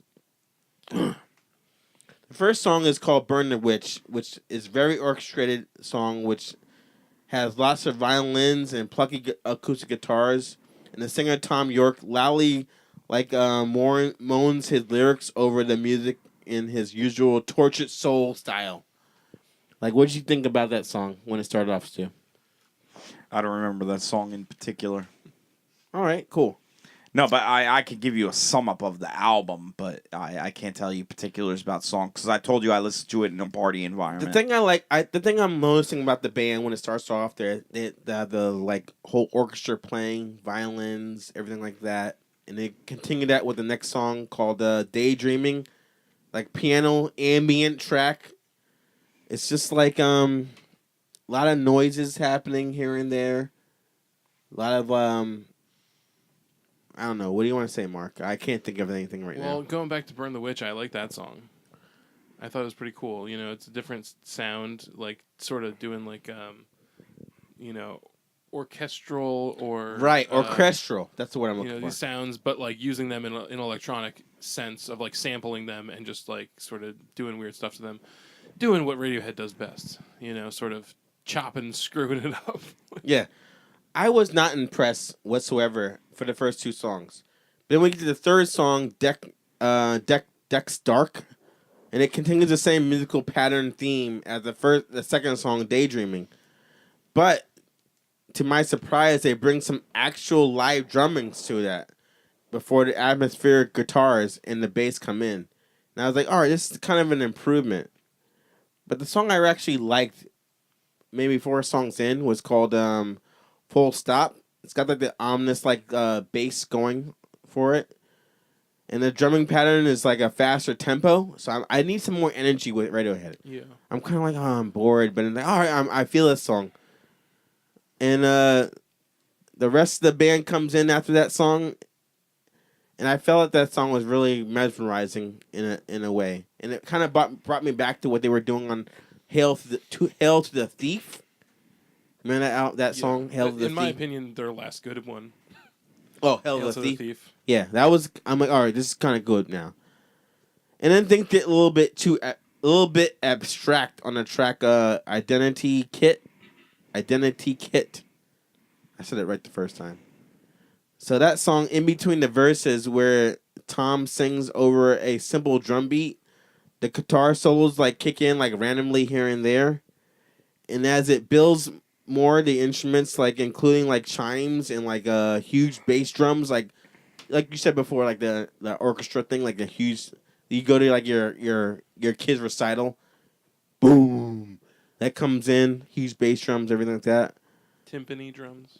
That's what it's called, Timpani. Timpani's the vertical drums though. Yeah, that's what they do. Doom doom doom doom doom doom. But one of them vertical. Yeah. Ones. That song, Identity Kit, they have that going on, and it's complete in different measurements to create what's hipsters like the label art rock. And to me, I say that song is kind of meh. So at that point, I'm fucking 6 songs in. I give the whole thing a meh. Whole thing. Yeah. Wow, you guys are being pretty harsh. I'm saying that right now. No, I'm not being harsh. I said meh. Look, I love Radiohead, man. I've got a real affinity for Radiohead. I listened to them a shit ton in high school, and I've got friends who are still huge Radiohead fans. They were that one band that all of me and my friends could agree on were a great band, and we would listen to it, and I wouldn't smoke weed, but they would smoke weed because in high school I didn't do anything, and go on L rides as they would call them, smoking it. Right. You know, Driving in a car, riding randomly, smoking a blunt. Yeah. Gotcha. So going on Radiohead L rides, but yeah, they've progressively the last 3 albums, like I said, Hail to the Thief, I think is their last really good one. And then, I don't want to say it's because they've been putting them out themselves, doing this whole like pay what you want online, and then we'll put a CD out later, you know, because they did that with this one and the last 2. Yeah, it's just like they're focusing in on like just the stuff that it used to be a special little song on the album. You know, they do maybe 2 or 3 like slower, like The whole thing was slow. ethereal sound. Yeah, Everything was slow and spacey. Yeah, the thing I ethereal. could say good about Radiohead, which they've always done well, is they create an atmosphere within their songs that like you could get into. You know, like if you listen to this on headphones and you were in the right mind state, I'm sure that you could be like, this is fucking amazing. Like, but when you're all fucked up. yeah, but I just feel like He's saying casual listener though. He's saying he's not fucked up, right? Yeah, He's I'm saying not he's fucked listening up to with it it. like Okay, all right. But regular the dude. casual listener, I feel like this is just not. It's druggy music. Like This is I druggy don't know. music. It's hard to really pull for it. Like I like it. Like I support their artistic integrity with making something like this because I feel like they have intentions and there's a reason for everything that they put into it. Mm-hmm. But it's like it's not fun to listen to, you know. And I feel like there was a time when they would make interesting experimental music that was still fun to listen to. You know, and I feel like the last 3 albums have been sort of. I don't think that's what their bland. point, though. They're not trying to be fun. They're trying to really be, like, intricate and, like, beautiful at the same time and open their minds of people listening. But that's what I'm saying, though, is that what I appreciated about them at one point was that I enjoyed listening to their songs. And you don't. You know, and at this point, it's like, I don't know. I don't have it in me to, like, want to sit there and listen for an hour of, like, you know, it's like I got you. Tom York used to have more than one vocal range. You know, like he used to do other things with his voice instead of just very somberly, like floating through a song. You know, so I don't know. I want there to be, and even the electronic thing doesn't bother me, but I feel like they've gone into this realm of just. Everything is so soft sounding and so. You're hitting it right on the head. Yeah, I agree with you. We used to Mark, you're hitting it right on the head. That's the thing I feel about. Like even in the song "Present Tense," like they do the same. They do the electronic stuff, but they have like the guitars, like the flutter guitars, angelic backing vocals. I'm using a lot of adjectives in this band. That's what they want you to do. A lot of adjectives to describe their sound. They mix like the vocals, and it's a very beautiful track that I found like kind of relaxing. And then the song, which has the longest title, "Tinker, Tailor, Soldier, Rich Man, Poor Man, Beggar Man, Thief," has a lot more to say in the title alone in the 5-minute track. And then the final song I want to talk about with you guys, which is called "True Love Waits," which actually written in 1995. But they never released it until now in this piano ballad version. They had this song like for 20 years, and they finally released it now. And it proves that simplicity is best with this band because it's basically Tom York and a piano by itself, and it's probably the most cohesive and moving track on the whole album. What would you say about that last song, Mark? I would say that by the time that song came around, I was pretty checked out of this album. Oh, really? Yeah. I'm going to go first on this thing because I feel like Mark is the indie guy, so he wants to really go in with this album last. So what I noticed about myself and Radiohead from the 4th album until now is I can hardly understand a goddamn word he says. It's just like what Mark says, basically. It's just all the same unintelligible crooning that he's been doing for the past 15 years. And the music bores me to death. But I believe you guys deserve a better opinion than me saying this just isn't for me, or it's not my style, So I'm gonna really be serious about this man. Having listened to what they're doing, the random parts, like they add the white noise, or they have like the band playing their own random parts here and there and jamming all together here and there, different like time signatures, put it all together in one track. That is not philosophical to me whatsoever. Each part may sound coherent, but at the end of the day, it sums up to be just being noise. Radiohead's case, they are the masters of making beautiful chaos. But what part does it stop being art and start becoming pretentious? I know like a lot of you Radiohead fans hate that term, but it becomes kind of like you guys. If you're a Radiohead fan, you would say this album is great. Anything Radiohead does is phenomenal. But for me, and what Mark mentioned as a casual listener, it's kind of like I don't know if this is great to me. It's kind of like everything's crammed into one thing. I don't know if it's good or not. I feel like what they're doing is kind of like we're so great doing what we do. In this situation, it's when I realized I could go for the rest of my life never listen to this album again.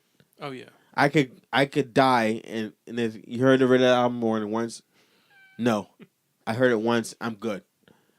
So for me, I'm gonna say this album is something you can skip. I'm sorry, it's just not. I don't want to say it's not for me, but it's mad pretentious. It's just I don't get. I get it, but it's just like, what are you trying to prove? You know. Stu, what do you want to say? Skip it. Okay.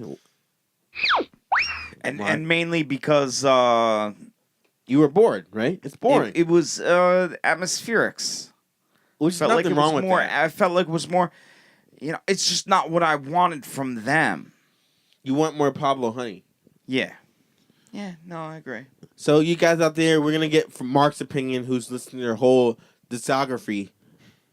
He's gonna be real with this. Yeah, I mean, the thing that sucks is that they're such a good band, and I'm assuming that when you see them live, they're still playing older stuff.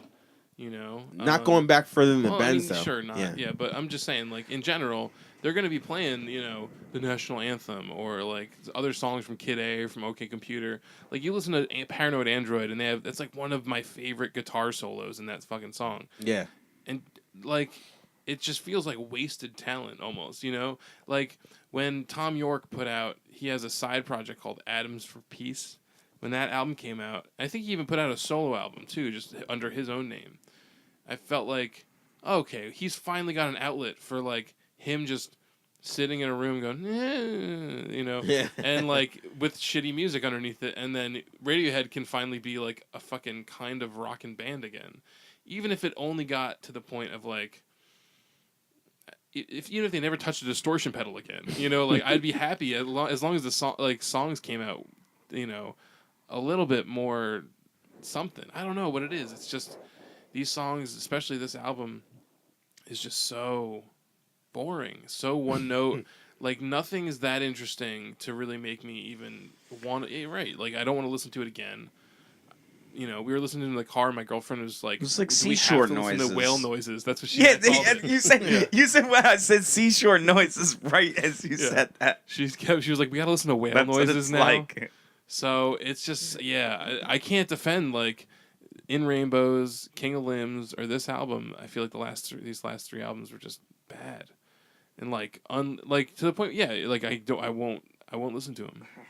Can I ask you this before you rate it? If they did the same thing 3 times, why are you not like appalled and angry at this point before you rate Because it? their other stuff is so good. Like they do, like I said, the thing about Radiohead is that it's always going to be at least somewhat interesting because they're doing some unique things within the realm of popular music that people will actually pay to go see. Like they're supposed to be a really good live band. I've never watched them, but or I seen can them. imagine they're great. When I said before, it's just like dudes like programming the song on stage. It's like they're not jumping in crowd surfing shit like that. It's like, oh my god, it's amazing. Like I said, you go there on shrooms and it's gonna blow your mind. Yeah. But yeah, the thing about him is just it's doing taxes on shrooms would be amazing. but not this. I feel like they've just built up a lot of cachet in my brain. So like they've got points to use up. You know, like maybe in another 3 albums if they haven't corrected the course a little bit, I'll be pissed. But like they've got. Because some of my favorite songs on some of their other albums are the really slow, dirgy ones, you know? They have like, artistic wiggle room. Yeah, like, they're fucking artistic. dirge. And they're allowed to experiment. But, I mean, it's one of those things where you're like, all right, well, if it's been 4 years since the last album, just put one that, like, does something for me. Yeah. You know? Like, pick up the fucking guitar, man. Yeah. So, I'm going to have to regrettably say skip this. Triple skip this. Triple skip All this. right. One more for you, Stu. If I didn't push it. Yeah, man, this was not worth it for us, you guys. If you like the Radiohead album, tell us what you think in the comment section. Or you can email us a lengthy comment how that says this album was so great. But Please send your hate mail to hybridradio@gmail.com. Say how much Radiohead is amazing and we are wrong for criticizing them whatsoever. If you like this album, you're just a fucking Yeah. dick sucking, like on. I don't mean that. Oh, you want the hate No, mail. you're fucking You're Scott. instigating. Scott, you're fucking Scott Turnerman from South Park. Yeah, like no, I'm just saying, like you are so blind to your love of Radiohead for some weird unknown reason. If you actually like this, then there's just something wrong with you. Yeah, exactly. You're basically a fanboy. That's all he's saying. Yeah, a fanboy. Sorry to get so descriptive with it, but Awesome. Lil Jon hates his album too, right, Lil Jon?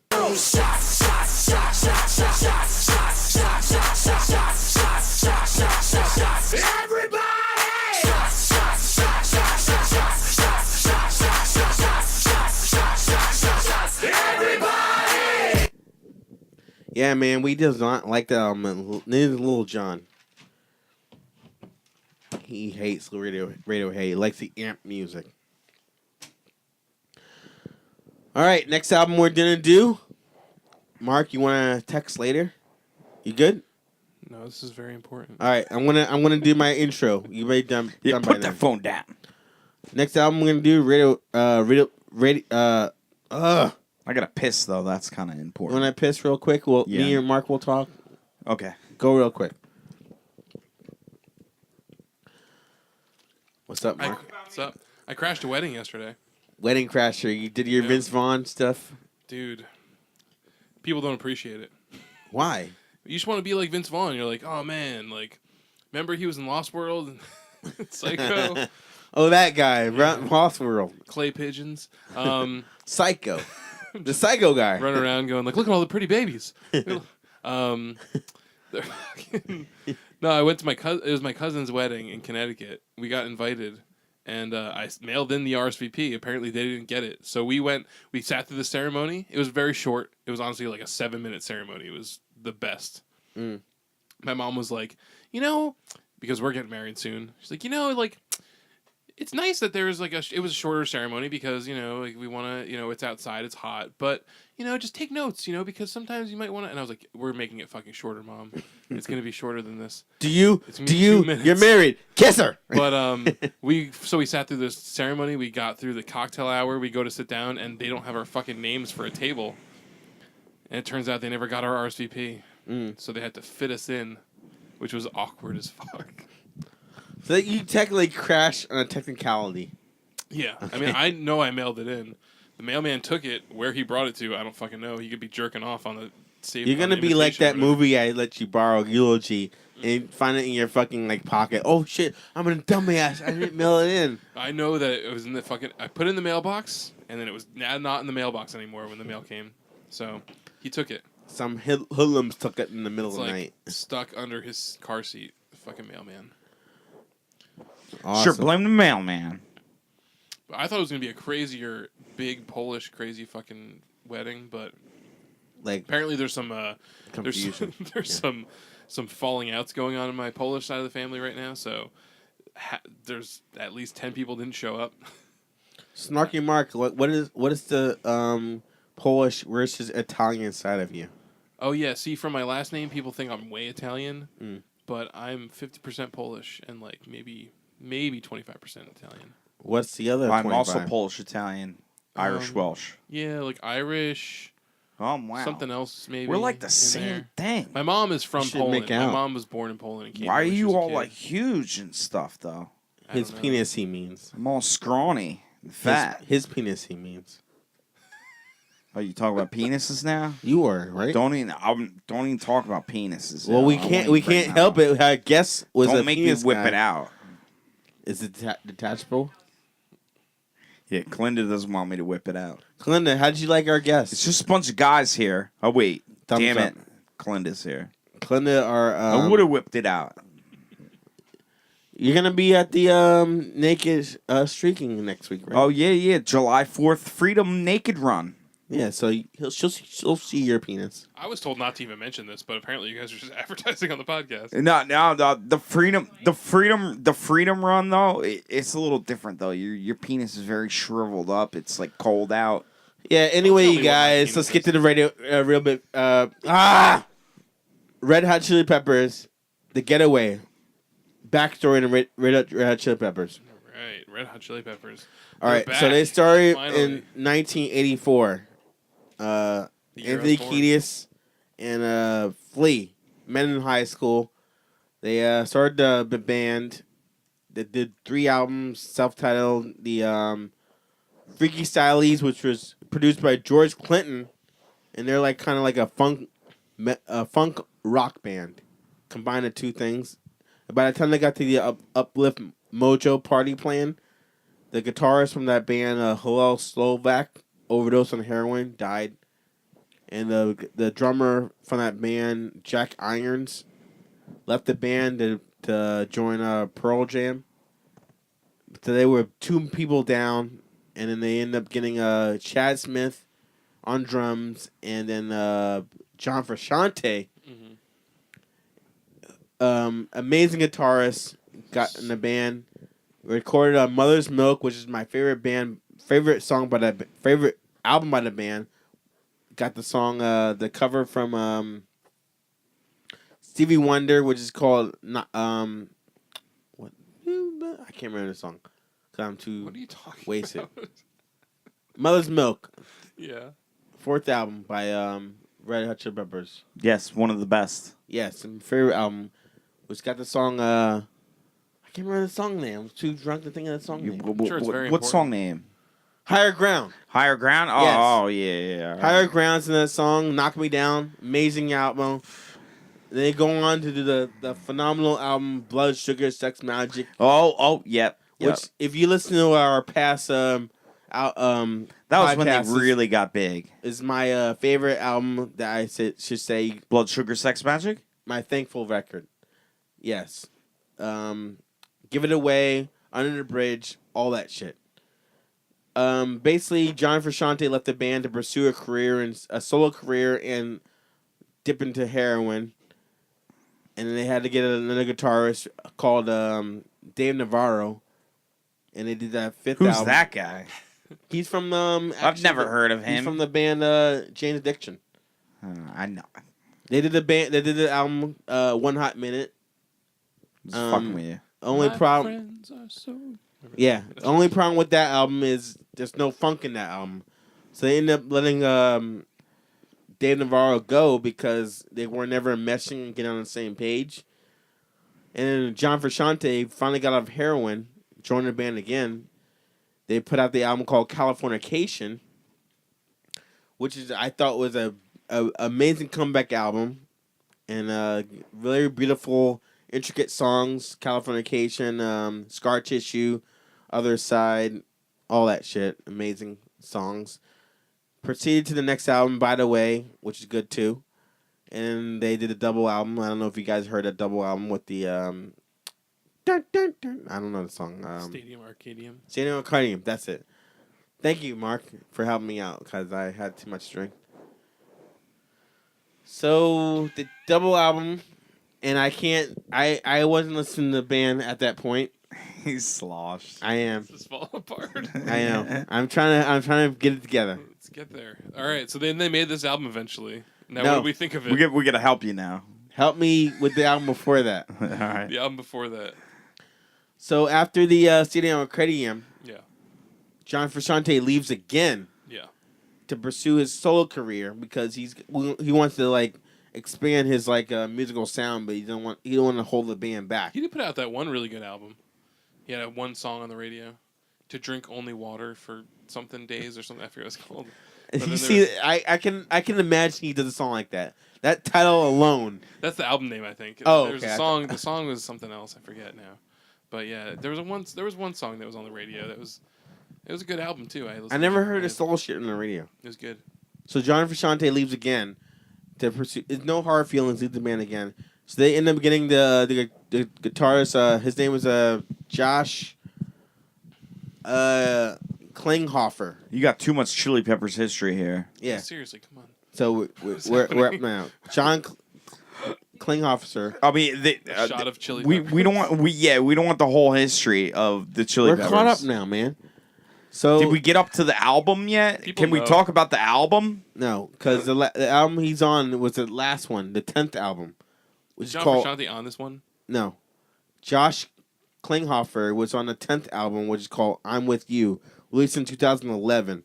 Now, you guys hear the album? Any opinions? I'm Yes. With You. It was fucking good. The last album. Oh, last album.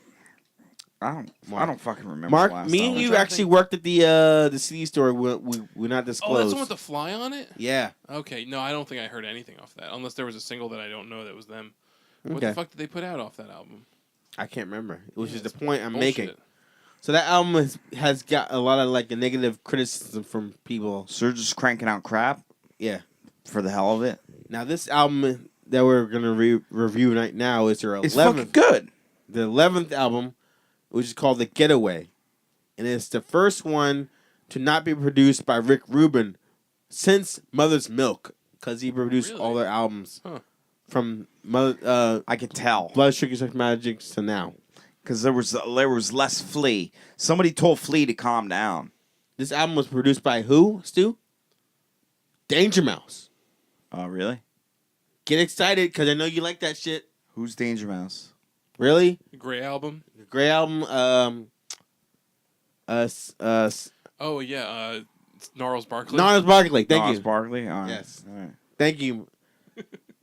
And the Gorillaz, right? He did the Yes. one of Gorillaz. the second Gorillaz album. I Okay. think, is- So the title track starts this album off, and it has like kind of a '70s funk vibe. And it's got the lead singer Starts out really strong. Anthony Kiedis doing his usual mellow vocal style, and he references California like he always does. And the beat, You stays wanna consistent. live where I live. the beat stays consistent throughout the whole song, and it's like kind of more of an intro track. Would you agree, Stu? It's Intro not, track? No, I thought it was a full-on track. Mark, what do you think of the Getaway title track song? Yeah, I was not. The beginning of this Full-on album was track. Okay. No, the first two tracks were awesome. It was all right. I'm Yeah. not. Yeah, I'm I not the agree. biggest Chili Peppers fan. All right. Especially At new, all? New Chili Peppers. Okay, so you're gonna Old say stuff's like, alright, but would you say like, Californication? You fell off, or was it well, after I that? would say this. This is probably the first, other than maybe By the Way, which I think we listened to in the store that I used to work at. I don't think I've ever listened to a Chili Peppers. I've never owned any albums by them, and I don't think I've ever listened to like any non-singles, Yeah. other than maybe a couple of By the Way, like I said. So You're a as you chili guys, hater. as you guys can hear, I'm a chili. We got I'm a chili hater. I'm a big Chili Peppers fan from the late '80s to the early '90s. So my opinion is going last in this whole review. After the first two songs, as Stu said, the first song in Dark Necessities, it's got like the heavy bass lines, which you finally get Flea like kind of like being like more prominent on a track. It's got the backing keyboards and the chorus, the hand claps. Gotta love the hand claps. More Flea. That's what I'm voting for. I thought the second song, had more energy than the first song. It needs more bass, Yeah, I agree. more But, funk. So I don't know why you like the album so much. If you like, I do because I listened to it twice and it kind of grew on me, and I got used to that. It's a different style. Okay. It's a different style, and I got used you to heard it. It was the more, album it before was that? more of a little chill out. What do you mean? Have you heard the album we talked about? I'm With You, the album before that? No, I didn't. Okay. So after we get to the third song, which is called We Turn Red, I felt like that song is when Anthony Kiedis like does like his whole like white boy rapping with like the serenading like vocals he does all the time, which is like old school Chili Peppers when he like combines like he does shit like that and he like sings softly. I'm like, all right, this is like old school like Chili Peppers rhyme scheming, and the drum beat goes like the same. The whole it's very repetitive. But I thought the track hit a lot harder than the early two songs. What do you say, Stu? Wrong. Why? The first two songs hit hard. They were funky. They were upbeat. Well, you're saying the third song kind of mellowed out. I'm saying the opposite. I'm saying the third song is harder than the first two. Really? Yeah. Because the drum beat is repetitive. Now I have to listen to it again. But the drum beat is harder. It's like boom. He's like Chad Smith is like really like rocking out on that track.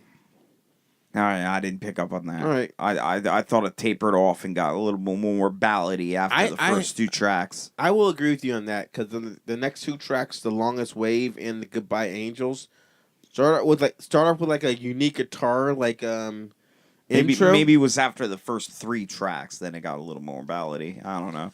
Like the Maybe thing, I can't count the intro track or whatever. My complaint is a little bit is with the guitarist.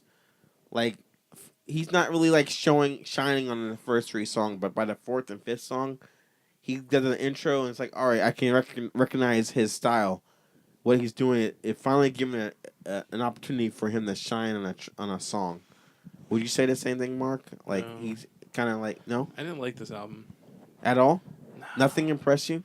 It was pretty like there was a lot of stuff that I felt like were like throwbacks. Like they're trying to do like different generations of music. Like there's some like disco-y type stuff. Or, Yeah, like, I yacht get rock that. Yeah. almost like you weird like really soft and like Yes, nothing soft. nothing that impressed me really. Like it was mostly I don't know. I didn't like it that much. That robot song was fucking weird, and like I feel like his lyrics are terrible. Yeah, Go Anytime I try Robot. to- That's what we're talking about, the disco funk song. But I thought that had a groovy bass line to it. And like the descending like synthesizer keys and of course the synchronized hand claps. Like they did That's on what I'm the all first. about. Synchronized hand claps. Yeah, I like that. You like that, Stu? Yeah. Cute. Let's talk about the song Sick Love, which is apparently Elton John plays piano on that song. Do you guys care about that? That's weird. That Elton John played on it. Yeah, You could have had any monkey play Thank you. piano. I Thank thought it was you. weird. I Yeah, agree. he isn't singing on it at all. No, he just plays piano. That's weird. Because he did a spot on the last Queens of the Stone Age record, Mm. and he sings a little bit of the chorus, and he does play piano on it too. Is that his thing now? Is he's just like I'm gonna just guest piano on some things? In between, Guest piano. Yeah, that sounds so bad. It's like, come on, you can get any musician to do that. Yeah, but you want that crocodile rock Yeah. sound. In between sucking dick, I will play some piano. That's how he sounds. I didn't like the song too much either. And finally, Kiedis moves away from California and focuses on Michigan with the track Detroit. This is another highlight, being that it's a more hard rock funk tune that me and Stu love, with Anthony Kiedis using a slightly different singing technique. I want to ask you, Stu, the song called This. What is that song called? This something, Mark? This You've got it written down. Takad. I didn't make It's a weird word. Here, let me see. This Ticonderoga. Ticonderoga? I said it phonetically. Thank you. Phonetically? Phonetically. This Ticonderoga. Oh my god. Say again. This I can't help you out because Ticonderoga. I'm getting drunk now too. Thank you. I think that's... how much you want to bet that's about his pencil? Because Ticonderoga is a pencil brand. It is, He's but sitting there like, shit, I got to write some lyrics. I'll write about this Ticonderoga. I'm right enough, about Butcher. my pencil. It's true, but I like that the song's weird because it's like kind of That's soft, funny. and then it gets hard. Like it goes soft, hard, back and so forth, like a penis, Like a pencil. like a pencil. Yes, that's what I meant to say. Stu, you're all about this album. Do you like that song? It's like a transition abruptly. It's like soft, hard, soft again. Which song was it? Shut up, Stu. I The know, next song, the song I liked, I would agree. The song I liked is called Encore. It's like very atmospheric in the backing vocals, and it mixed with the piano and the amazing bass lines because you get rare bass lines from Flea. He does not really shine on this album whatsoever. No, he does not. Which I was very disappointed. There was one song that had a really cool bass part. Yeah, that song I'm talking about. Oh, yeah. It was It's- like... doodle-doodle-doodle-doodle. Yeah, I would listen to that song more than once, which I did. And then the album ends with a song called "Dreams of a Samurai," which had a redundant bass line, and it's like this distorted guitars, and moments like there and there, but not much else going on. Now, being that I'm a big Chili Peppers fan, we're going to let Stu go first with his rating. Stu, what do you think of this album? Final quote. say, download it. Okay. Mark, final analysis. Yeah, never been that big of a Chili Peppers fan. They got some good singles, but skip it. I felt like they went too far into like really bland territory with this. If they stuck with their like funkiness, I feel like I would have at least been like, well, at least they're doing what they love, rather than like going on to some fucking, I don't know, weird like almost disco type shit. Yeah, I agree. So I still liked it as something new. Yeah, being that It's different. being that I'm the than what guy they that usually do. loves blood, sugar, sex, magic in the first album, that's like my essential Chili Peppers. This is what I gotta say about this. I'm going in on this album. Dig in. My biggest problem with the song structure is like it's very standard with what they write songs. It's basically drum beat, then they put the guitar, bass, like vocals, do the same thing, and then they repeated it after the chorus. It's basically like a solo artist on a 4-track. You know when you're singing, doing music by yourself. The same thing they're doing this album. It's like you have this part, this part, this part, put it all together, and then it just goes. However, as you go deeper in this album, the songs become more layered, and each member is given an opportunity to showcase their skills. Dare I say, some songs are the best thing that the band has done in the past 10 years. Which is kind of like a backhand compliment, because they only done like one album in the past 10 years. If you don't count the Stadium Arcadium album. And other minor complaints is that I find that the guitarist Josh Klinghoffer is like forgettable with his guitar playing. He's like a kind of watered down version of John Frusciante. Like his riffs like seem kind of generic, and he's like kind of impersonating his predecessor, and they really stick out to me. Plus, I could have used way more funk, like Stu said, from the Flea bass lines. I realize that the hyper sound of Chili Peppers in the early 90s is never going to happen again. But if they make an album half as memorable as Californication, I'd be slightly impressed. Slightly. So I'm going to say I agree with you, Stu. This album you can download. Some good songs, some bad songs. Mostly. But let us know your opinion in the comment section. Did you like the Little Chili Peppers album? Did you hate it? And tell us what you would actually rate it. We love to know your opinion. Yes. Mark, What's up? which is funny. I was driving home with my wife from the barbecue we went to, listening to this album, and she said this album is a fuck this. She hated it worse than really? you. So you My guys, girlfriend thought this was I don't know, she didn't give it a rating, but she hated she it. liked it. Oh, she did. My girlfriend liked it. She was like, "Oh, am I stupid for liking this?" I was like, "Probably, but you know, you can like what you want to like." I don't No, care." it was pretty good. But why'd you give it a download if it's pretty good? It was pretty good because it was only a download. It wasn't a buy this because it didn't have that funk fucking shit that would cut through. She's like, if you like this album, I'm like, I like this song's alright, and she hated the shit out of it. And what's funny, I'm like, you know what's funny? I'm gonna play this band called Pup, which we reviewed last week. That Mark gave it a praises, the best rating ever. What do you think of it? And fucking 2 songs in, she's like, this is amazing. I told you. I fucking bought that. I bought the CD. She's like, this is so great. And she's like, what did you rate this? I'm like, I gave it a download. She's like, she fucking hit the brakes. I fucking hit the fucking, like, what's that shield? thing? Not the shield, the where the Dashboard? airbag comes. Dashboard.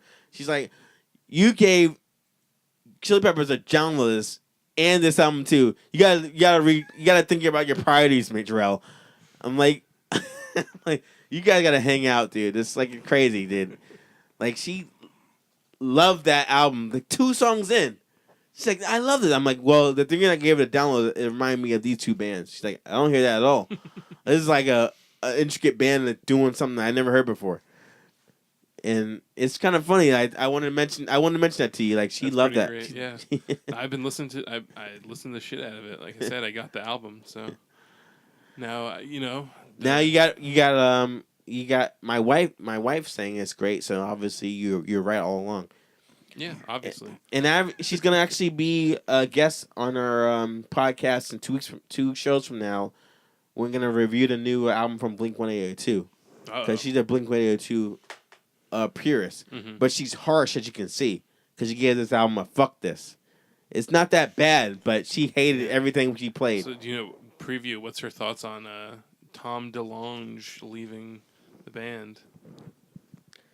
Preview for you guys out there. She's a Blink-182 fan. He was not her favorite member because she hated his singing vocals. But she did not like Neighborhood, the last album, and she does not like what they did before Enema of the State. So she's gonna be harsh. So she likes 2 albums. She likes Enema everything, of the State, and she likes Take Off Your Pants and Jacket. Dude Ranch is her favorite album. Oh, okay. Take Your Off Your Pants and Jacket. She didn't like that much. And I told her right now, if they do an album as great as that album, Take Your Pants Off and Jacket, that's the best you can hope for. And she's like, I didn't like that album. I'm like, well, I'm prepared for her to hate this album. I mean, I like Neighborhoods, honestly. Wow. It grew on me. When we worked at the store together, we played it all the time, and it grew on me a lot. Yeah. Same thing with their self-titled Blink-182 record. That song with like Robert Smith on it and stuff. I'm actually gonna say that's the best you can hope for. That album. Yeah, totally. Being that they got people fucking love Matt Skiba. Yeah. And so there's this weird like backlash where it's like, fuck you guys for throwing out your original member, but that's kind of cool because we like that other guy that you got in there. It's a weird dynamic, I feel like. So I think I'm interested to see what she has to say. She says she hates his hair. And I'm like, what does that have to do with his music? Integral part of the music, I guess, is this hair. Yeah. So, yeah, I'm interested to hear what she has to say. All right, so that will be in 2 weeks because we got albums review after that, and that comes out. We'll review that.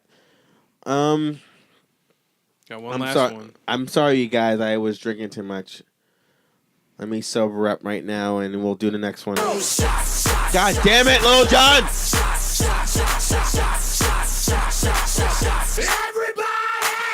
You hate me.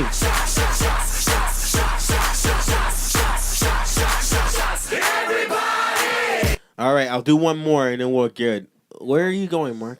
I gotta pee. You want to share the toilet with me? I gotta pee too. No, thank you. Okay.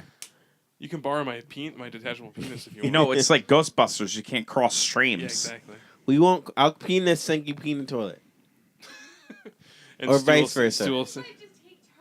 I'll be right back. How about that? All right.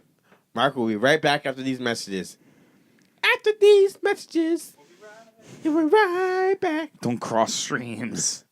Are you excited for the new movie? Yeah, Ghostbusters? Basically, after the Fall Out Boy cover? Yeah, I am. I am excited. Wow. You're fucking stupid, Stu. What? It's another Ghostbusters. A horrible cover of the Ghostbusters song by Fall Out Boy. I didn't hear it. Lucky you. Lucky you. Glenda, you have anything to plug? You want to come real quick? Plug anything you're doing? No plugs. Glenda's mad at us for some reason. No, she's doing work. She's on the computer. She didn't like our guest, I think. You did? He wasn't too cynical for you? It's very insightful. I like that about him. You took your shot already. No, I didn't. It's right here. Oh, you did? To us. I love you, Stu. A Boilermaker right here.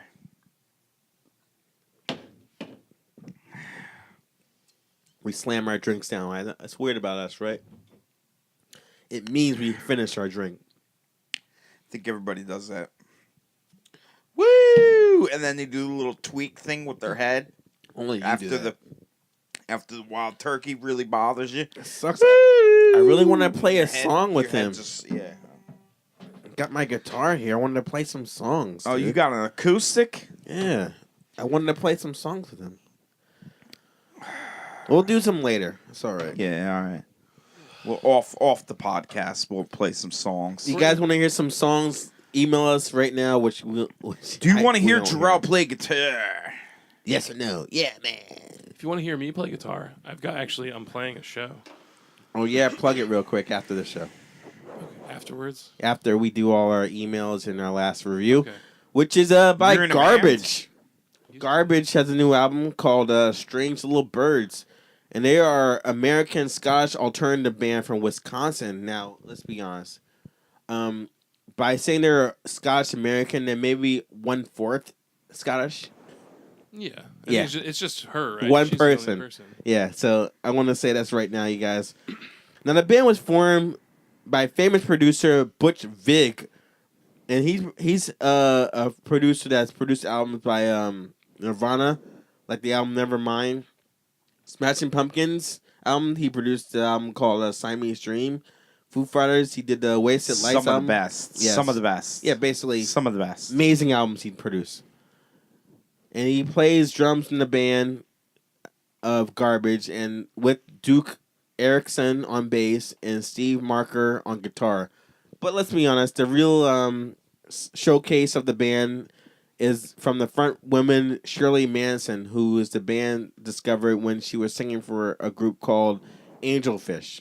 So they saw her singing from the band, met her in 1994, and they started making demos, which ended up being on the 1995 self-titled album debut. And the first two albums contain several grunge pop classics like Stupid Girl, Queer, Only Happen When It Rains, I Think I'm Paranoid, just to name a few. And the next few albums weren't as much as a phenomenon as the earlier stuff, but they still sold well and spawned successful singles. And this album we're reviewing right now is the band's 6th record, and it comes 4 years after their last album, Not Your Kind of People. And that is the only album I haven't heard a single song from. Have you guys heard that album? No. All right. Cool. No, Not cool. Maybe cool. We'll find out. not cool. So the first track is called Sometimes, and it's like a great opener, I would say. I love the dark dub beat they have with like the background pianos and the synth keys, and like Shirley takes a slow, seductive like approach to her singing style. And then the next song kicks off with the guitars come kicking in, which is called Empty, which is like a upbeat 90s alternative rock sound. Basically, it's like classic Garbage. And I fucking what? Oh, sorry. That's not bad. It's a Yeah, good song. yeah, no, it's classic Garbage. Oh, I'm sorry. I'm not offending you, band. That's the band's name. I like that song. Like when it gets to the next song, it's like I think of the fucking 90s when I hear it. You gonna agree, Mark? Empty was like a 90s song. Yeah. The next song I want to say is called Blackout, which I thought was great too. Even though it's a little too long, it's like one of my favorite tracks on the album. And what I like off the bat about this group is they grab your attention for each song that comes on. It's like your intro comes on, I'm like I'm hooked already. Like the trip hop song, the trip hop beat, I would say, with the song that starts off, which is called If I'm Lost, If I Lost You, pull me right in. And I like the really chilled out love song with that. But my favorite song on this album is called Night Drive Loneliness. It's got a perfect blend of electronic and industrial rock. Now we're basically like 6 songs in. Like, what would you guys feeling going into this album? I really dug it. You know, starting off, I felt like that first song was like a real. I was afraid when it started off because it's like kind of like orchestra. Yeah. I'm like, oh my god, it's like Radiohead all over again.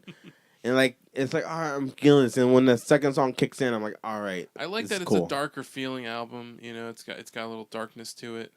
And yeah, overall, I felt like I was enjoying it throughout. You know, it's like dug it. The one thing that I mean, if I'm gonna take any points off, the thing that I didn't like about it is that I felt like Garbage is one of those bands that, because it's sort of a producer's band, I feel like he's sort of.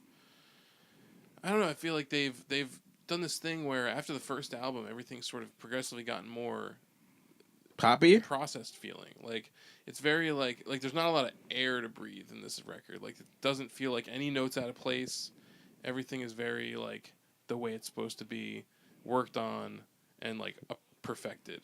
Overproduced. A little overproduced. He's right because you got da da da da da da da. Everything's That's quantized. That's the second album, and like where it should be.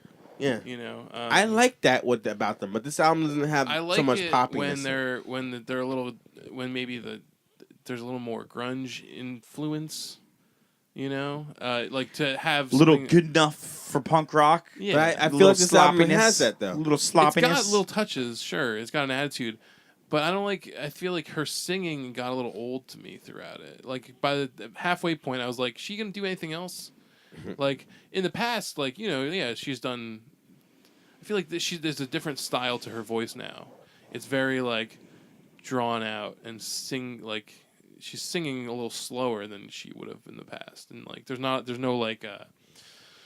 Well, she's getting old. She's like 50 this year, so give her a break. Well, I mean, she ain't 50. It's not an excuse. She's not yet. She's 49. What do you gotta say, Stu? 49. What were you feeling with this album? Was this your double album listen? 2 listens? That was Red Hot Chili Peppers. That was Red Hot Chili Peppers. And what was the other one? Twice. I thought you listened to 2 albums twice. No, I listened to 1 album twice. Oh, okay, go on. Garbage. Go ahead. Garbage. It was boring, atmospheric, kind of. I don't know. It just sounded like a bunch of noises and stuff that bugged me out when I was all fucked up. You were fucked up. They're playing like trip hop. They're playing like, ambient shit. They're playing like an EDM shit. Why were you bored? I was bored.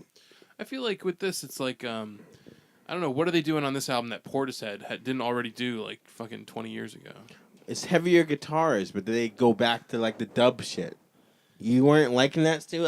I thought you would love this album. I didn't hear no dub shit.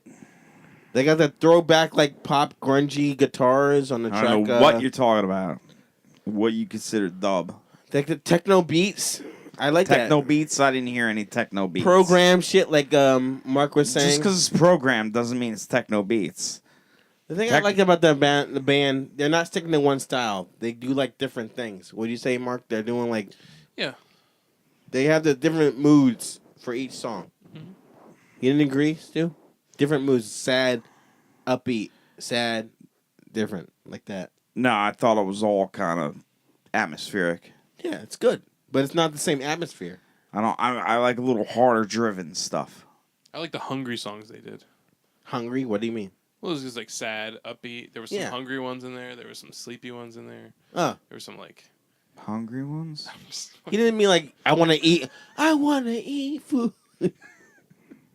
I'm only happy when I eat. Yeah. I want to chew on a turkey leg. On the positive for Garbage, I would say they did my favorite James Bond theme with "The World Is Not Enough." Yeah, it's a fucking great song. Back in the days, but this any song stuck out to you for the most part? Honestly, I think the one that stuck out the most was the first track. I like Blackout, and I like Magnetize. It's a good song. And honestly, I want to give this album a second listen. I didn't give it a second listen. I gave it like 5 listens so far. Oh, so wow. I'm sorry. But yeah, I mean, it's one of the, it's like I said, I want to give it a better listen. Not better, but I want to listen to it more in depth. maybe give it a second chance. Yeah, I would have to feel give it a like second listen. I was expecting it to pick up. And I it did didn't- not like it the didn't first pick listen. up as much as I wanted it to. It was definitely more active than Radiohead. It wasn't as sleepy as Radiohead got. Yeah. But Really, I thought they were about the same. What the fuck are you I don't talking know. about? I thought they were about the same in atmospheric sleepiness. I disagree. I do You too. disagree? All right. They're more upbeat than Radiohead. Yeah. Way more upbeat, and they're not as pretentious. It's not as much different sounds. It's like a theme for each sound. It's like what's the song when it magnetized? Where it's like she's singing. It's like. Oh yeah, that was a good one. I remember Yeah, I that thought song. you would love that song. It's like fucking like Jungle right there. I gotta listen to it again. I gotta listen to it again. All right, so Stu's going last with his. I'm sorry. I slacked on the garbage. He I was- slacked in the garbage, but he didn't. We're gonna have Stu last, even at the same time. I listened to Red Hot Chili Peppers twice though. Wow, that shit was awful. Mark, go first with your friend already. I say download it. I liked it overall, but I feel like could have been better. But it was pretty solid. Some solid tracks on there. All right, I'm not surprised that this album was well produced, being that Butch Vig was involved. But I am surprised that over 20 years, Garbage is able to make music that is both retro and relevant at the same time to their sound. The clothing track, Amends, is a perfect example of what I'm talking about, especially when the beat drops. Even though I didn't hear any big beat drops. you didn't focus, Steve. All right. Even though the tracks on this latter half didn't hold my attention as much at the beginning, I really got lost in how well it sounds and the emotions that Charlotte Manson was portraying in her vocals. And I will be listening to this album more and more going forward. When it started off, I'm like, oh, this is like what Stu, what Mark, this is the praises. But as it went on, I'm like, it's kind of boring here and there. But they're doing a great job hearing what they're doing. I say you should buy this record immediately. Stop what you're doing, buy this record, come back, listen to our podcast. Stu, what would you rate this album? I'll rate this. Praise this. This is the best shit ever. Want to push it? No, don't push it. I would give it a. Need to listen to it a second time. I'd say skip this. Are you sure? You liked it, didn't you? Now, first listen over, I would say skip it. I gotta listen to it a second time, and then maybe it might go. Man, Are you sure nothing impressed you whatsoever? I have a false opinion on this because you're making me doubt You myself. didn't like it, man. Who cares? Okay. This is the way I it didn't. is. I didn't like it. I thought he'd like it somewhat. I thought he'd give your opinions to Mark. If you like the album, let us know I was in the way comments. wasted. Yeah. I'm telling you, I was way wasted when I listened to it. I could see being wasted and being like, "This is fucking like, Yeah, what is this I wanted to listen to something I was familiar with too. Yeah, listen to it And, at and work. I'm listening to new music. I I was like, I don't want all this new music. Yeah, I didn't listen to it drunk, but I listened to it at work, and I was like sober. And I'm like, this is amazing. But if you're sober or drunk, tell us what you think in the comment section. If you like the new Garbage, do you hate it? What would you rate it? Put it in the comments. Email us lengthy opinion. We're at over 2 hours. Get the emails real quick since we get out of here. Oh yeah, emails. They're emails. They're not females. They're emails, not females. Oh yeah. Is it the crumbled up pieces of paper that are over here? No, Oh, you already crumbled up her emails? no, I did not. Yeah, you did. This is something different. All right, we're looking for the emails. Oh, you found them. No, I did not. Oh, you didn't? No. Still looking. I gotta sign on first. That's how it works. All right, yeah, hit the stupid button.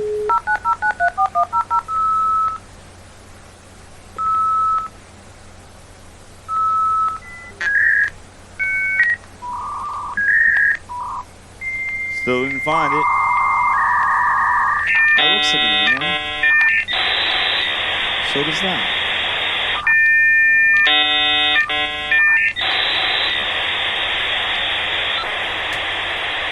Oh, she found it.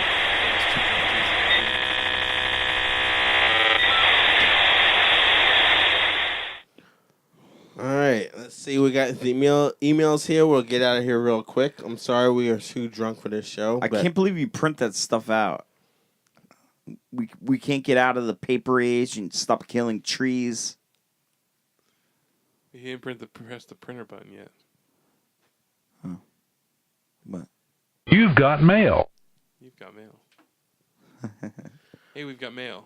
We got mail. All right, this first email here we got from a new person.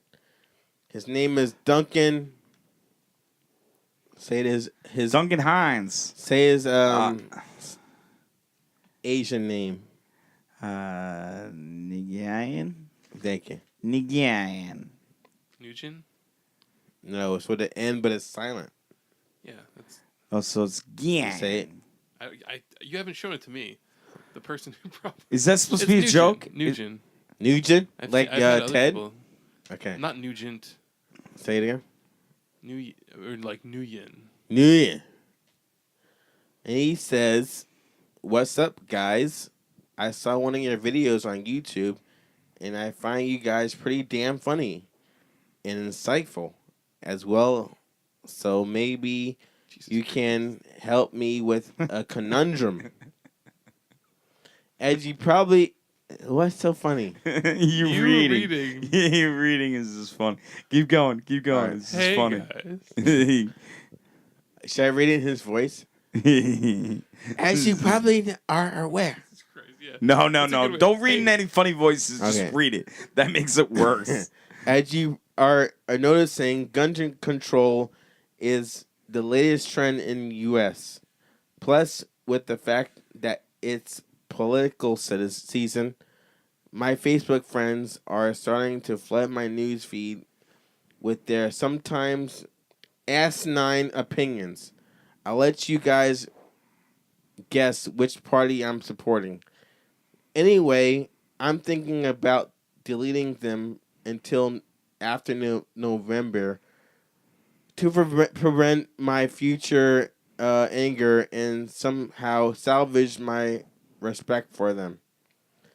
The problem is, nowadays, people feel Facebook is so definitive of companionship that unfriending someone automatically means you do not want to be friends in reality.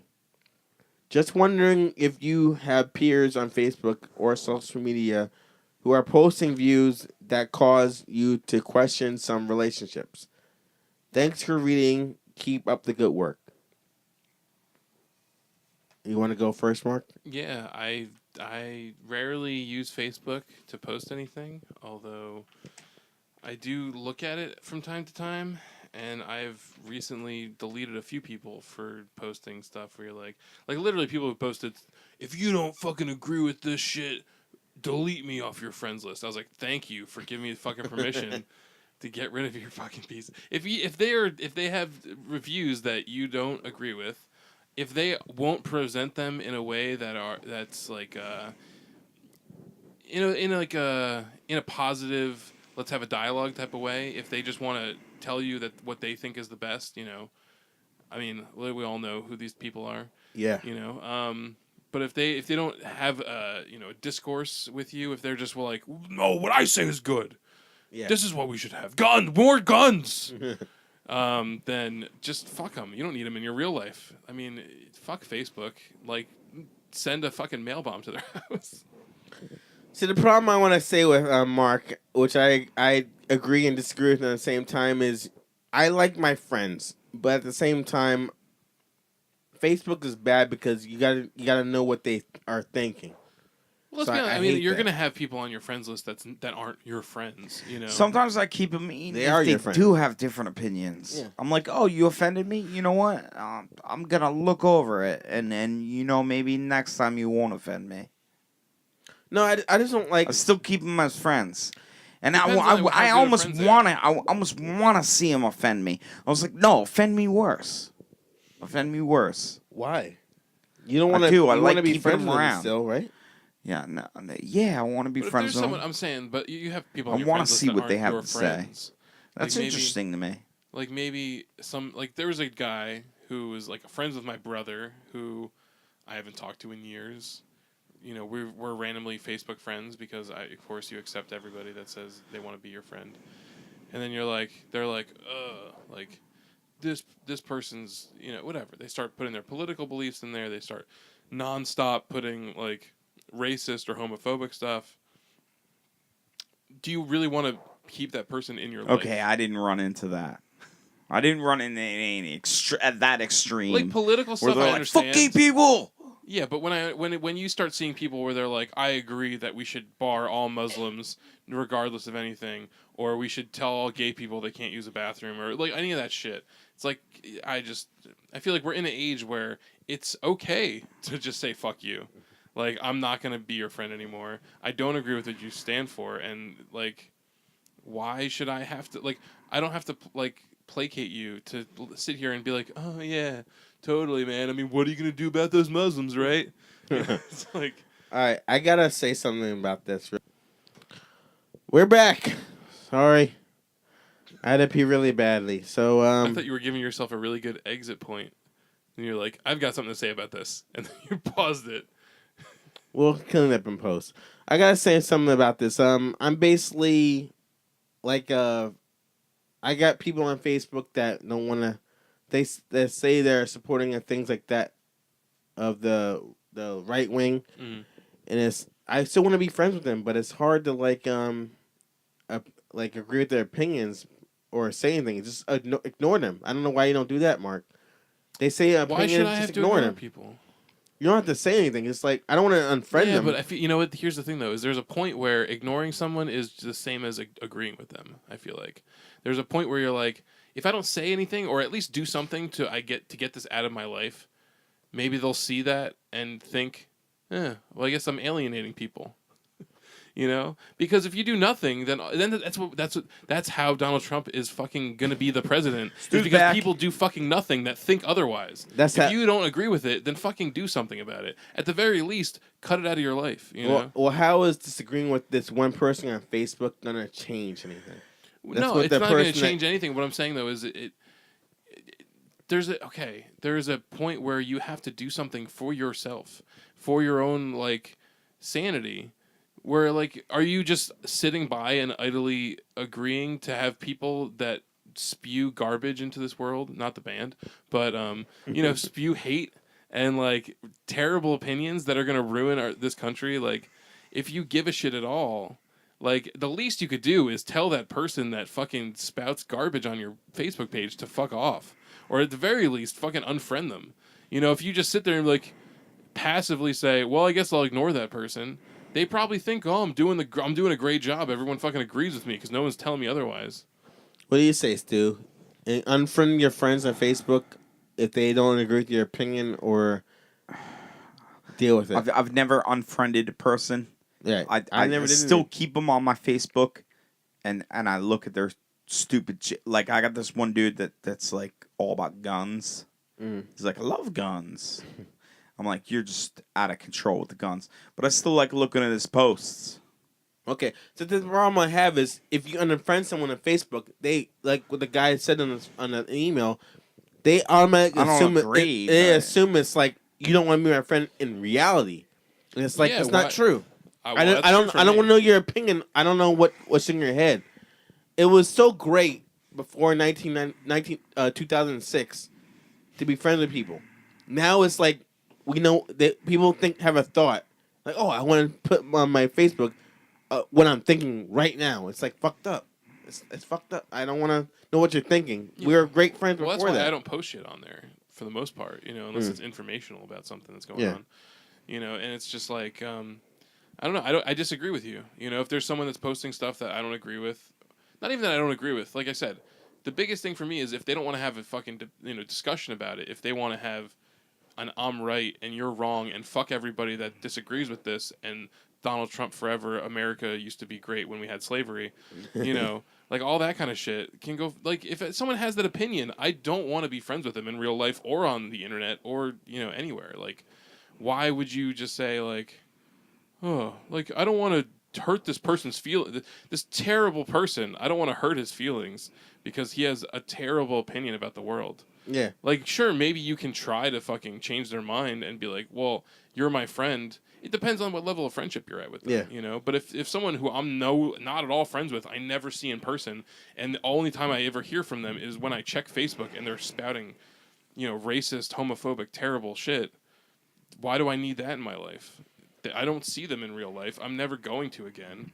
All right, so Duncan, that's what we're gonna say right now. If you're friends with the person in actual reality, talk to them, like work it out. Make a fair platform where it works. If it's just a friend you know in passing and you accept their friendship, delete them immediately.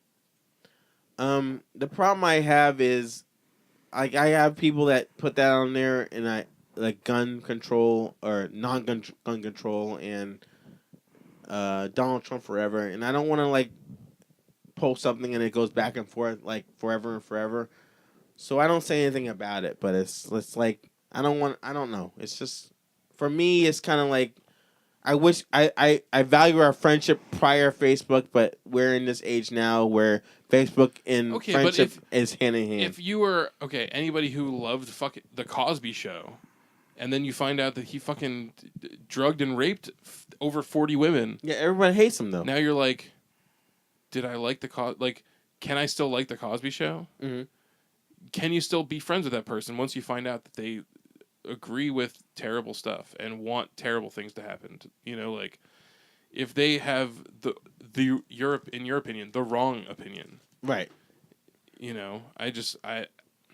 I'm not the kind of person who who says yes to that. I feel like if you don't agree with me and you have this completely different opinion, I don't have the fucking time or the desire to fucking change someone's opinion, to tell them why they're wrong about their guns and their fucking, whatever it is. So the simplest thing you can do is just stop being friends with them on the internet.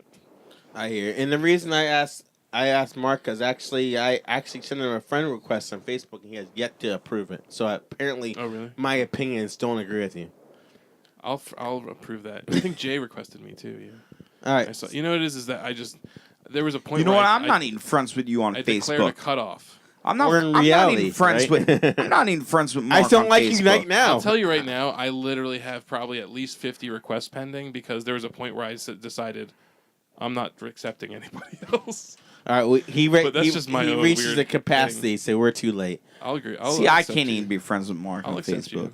All right, so the reason the next email right. actually is an interesting one because we were talking before about when we rate an album and a person says, how can you rate that album this, but not that? So the next email is for Mark. All right. From his Just good friend David Goldsmith. David Goldsmith. Bring it on. And he says, I'm sure you're going to live up to the nickname Snarky and have some sort of snide remark with your response, but I'm going to ask you anyway. How can you give the latest album from Hatebreed a skip this, but you gave the latest Killswitch Engage album a download this? Now, I realize it's only one rating higher, but you had many positive things to say about Killswitch and the sweet licks, he put in quotation, on guitar, as you put it.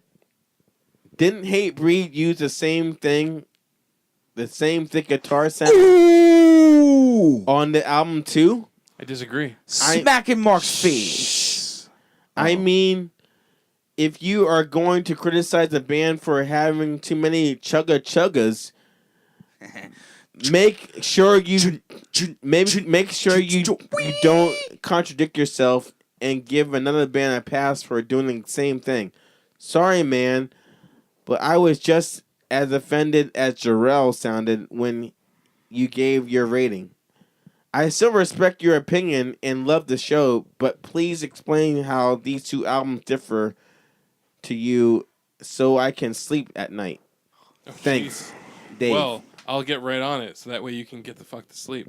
I mean, in my head, what I remember of Killswitch, because doing the show, all right, you end up having to listen to fucking 3 albums every week. Sometimes things get jumbled. Don't take this as me backpedaling, because I will tell you right the fuck now that Hatebreed has no fucking guitar solos. Killswitch, as far as I can remember, Which I like. at least had some guitar solos, Yeah. some instrumentation in there that to me differentiated it from other hardcore bands. Hatebreed to me was boilerplate, standard, nothing like it was to me, it was not something I would go back to listen to, even for neither band is something that I would go to and say like, this is something I'm all about. But I think the Hatebreed one, more than anything, because it had almost no personality past what you would already expect from any Hatebreed album. There was you just skip it, man. But I mean, I don't know. If you're gonna try to call me out on like specifics, it's week by week. I'm just fucking telling you what's off the top of my head. I'm not like sitting here. I don't have the notes in front of me. I can't look back and see what I said about Killswitch and what I said about Hatebreed and compare and contrast. If you want me to, I will. David, email me. I won't give you my email address. Yeah, I mean, if you're a big Hatebreed fan, more power to you. I'm not going to sit here and hate on you. I'm not going to make a big deal out I of think stuff what when he's people say saying before download you this. go on, he's saying he likes both albums, so he's wondering how you like one better than the other. But you already explained it, right? Well, yeah, to me, I just... One had guitar solos and one didn't. Yeah, more or less, it comes down to something like that. As simple as that is. I feel like that's sort of, in my opinion, in my memory of how Killswitch was, guitar solos. There's your answer. All right, so Dave, when we go to the metalcore or hardcore, whatever, if there's no guitar solos and you see we're gonna review that album, Mark's gonna hate it if there's no guitar solos. Mark's gonna like the metalcore more than the hardcore, and at the same time, Stu's gonna love it because there's no guitar solos. I'm gonna love the hardcore totally. more than the metalcore. So you know what's going on from this point on. I appreciate your emails, Dave, and so does Mark. Question what we do and what we do not do is great. Totally. We want more opinions, and we will incorporate that in our further podcasts if it's relevant. And from at that point, we're out of emails. We've been 2.5 hours in. I want to thank our guest, John S. Hall. I hope he got home okay to do his show tonight, and he's at a show on July 1st. Where did he say his show is at? You remember? I don't... July 1st, I don't He remember. plugged I mean, it. he said Sidewalk Cafe a bunch, so Yes. I know he's playing a bunch of shows there. Make sure you check out King Missile playing July 1st. He got 2 other shows after that. And his other band, what was it? Squirrel Yeah. Squirrel something. Yeah. We're pretty good at this whole hosting thing, right? Yeah. So listen to King Missile. Pick up their albums. We're gonna post a YouTube link of Detachable Penis and other songs he did after. Well, it would been great to have him do a poetry thing, but he got to leave early, so it's okay. And thank you for coming out, Stu. Thank you. Thank you, Snarky Mark. It's me. Yeah. Good time. So, can I plug the thing I was going to plug then? Plug the thing, and we'll get out of here. All right. So, July 15th at Roxy and Dukes. Roxy and Dukes. There's a show going on that's in remembrance of a friend of mine who passed away. He's my best friend. Used to be a singer in my band. So I'm going to be playing some acoustic songs that I've sort of amassed over the years that I've never played for pretty much anyone except a couple friends. And he always wanted me to play solo, and I've always been a little too nervous. But anyway, if you want to see the snark master at work, Roxy and Dukes, July 15th, 7 o'clock. I think it's $10 to get in. I'm playing. There's a couple other solo guys, and then there's going to be some burlesque performances. God bless you. Burlesque performances. The band Black Wine, Side Bitch, I Hope You Die, Strange Things Done, The Midnight Sun. A couple other bands. So it'll be a good show and a good celebration for a friend of mine. So come on out, Denellen, New Jersey, Roxy and Dukes, July 15th. And that's actually in Denellen, like you said, Denellen, New Jersey, Raritan. So check that out. What? And let's No, Denellen, New Jersey. Raritan. I said Raritan. I'm sorry. I said twice. Denellen, New Jersey, not Raritan.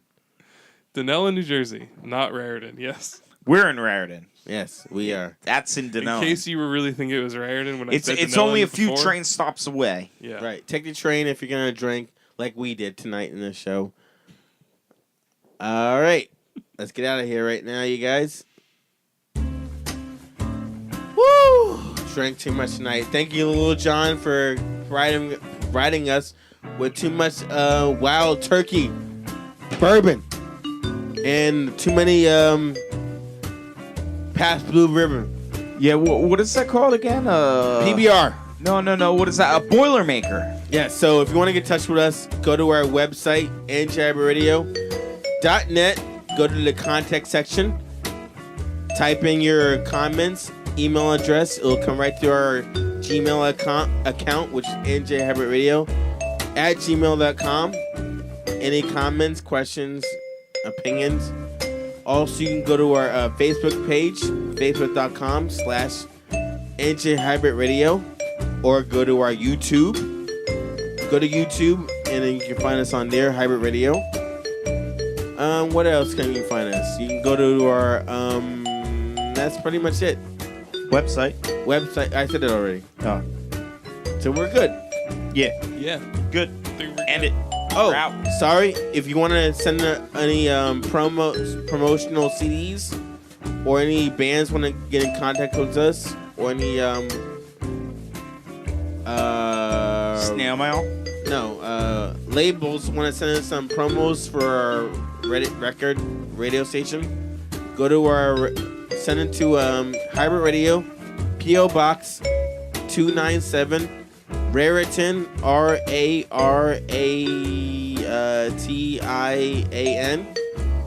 New Jersey, Something like that. 08869. Send us any songs and bands doing anything like that out there. We'll play it on our radio station. Until then, it's been Jarrell and Snarky Mark Yep. and Big League Stu saying having a good show. Good night. See you next week. Bye-bye. All right.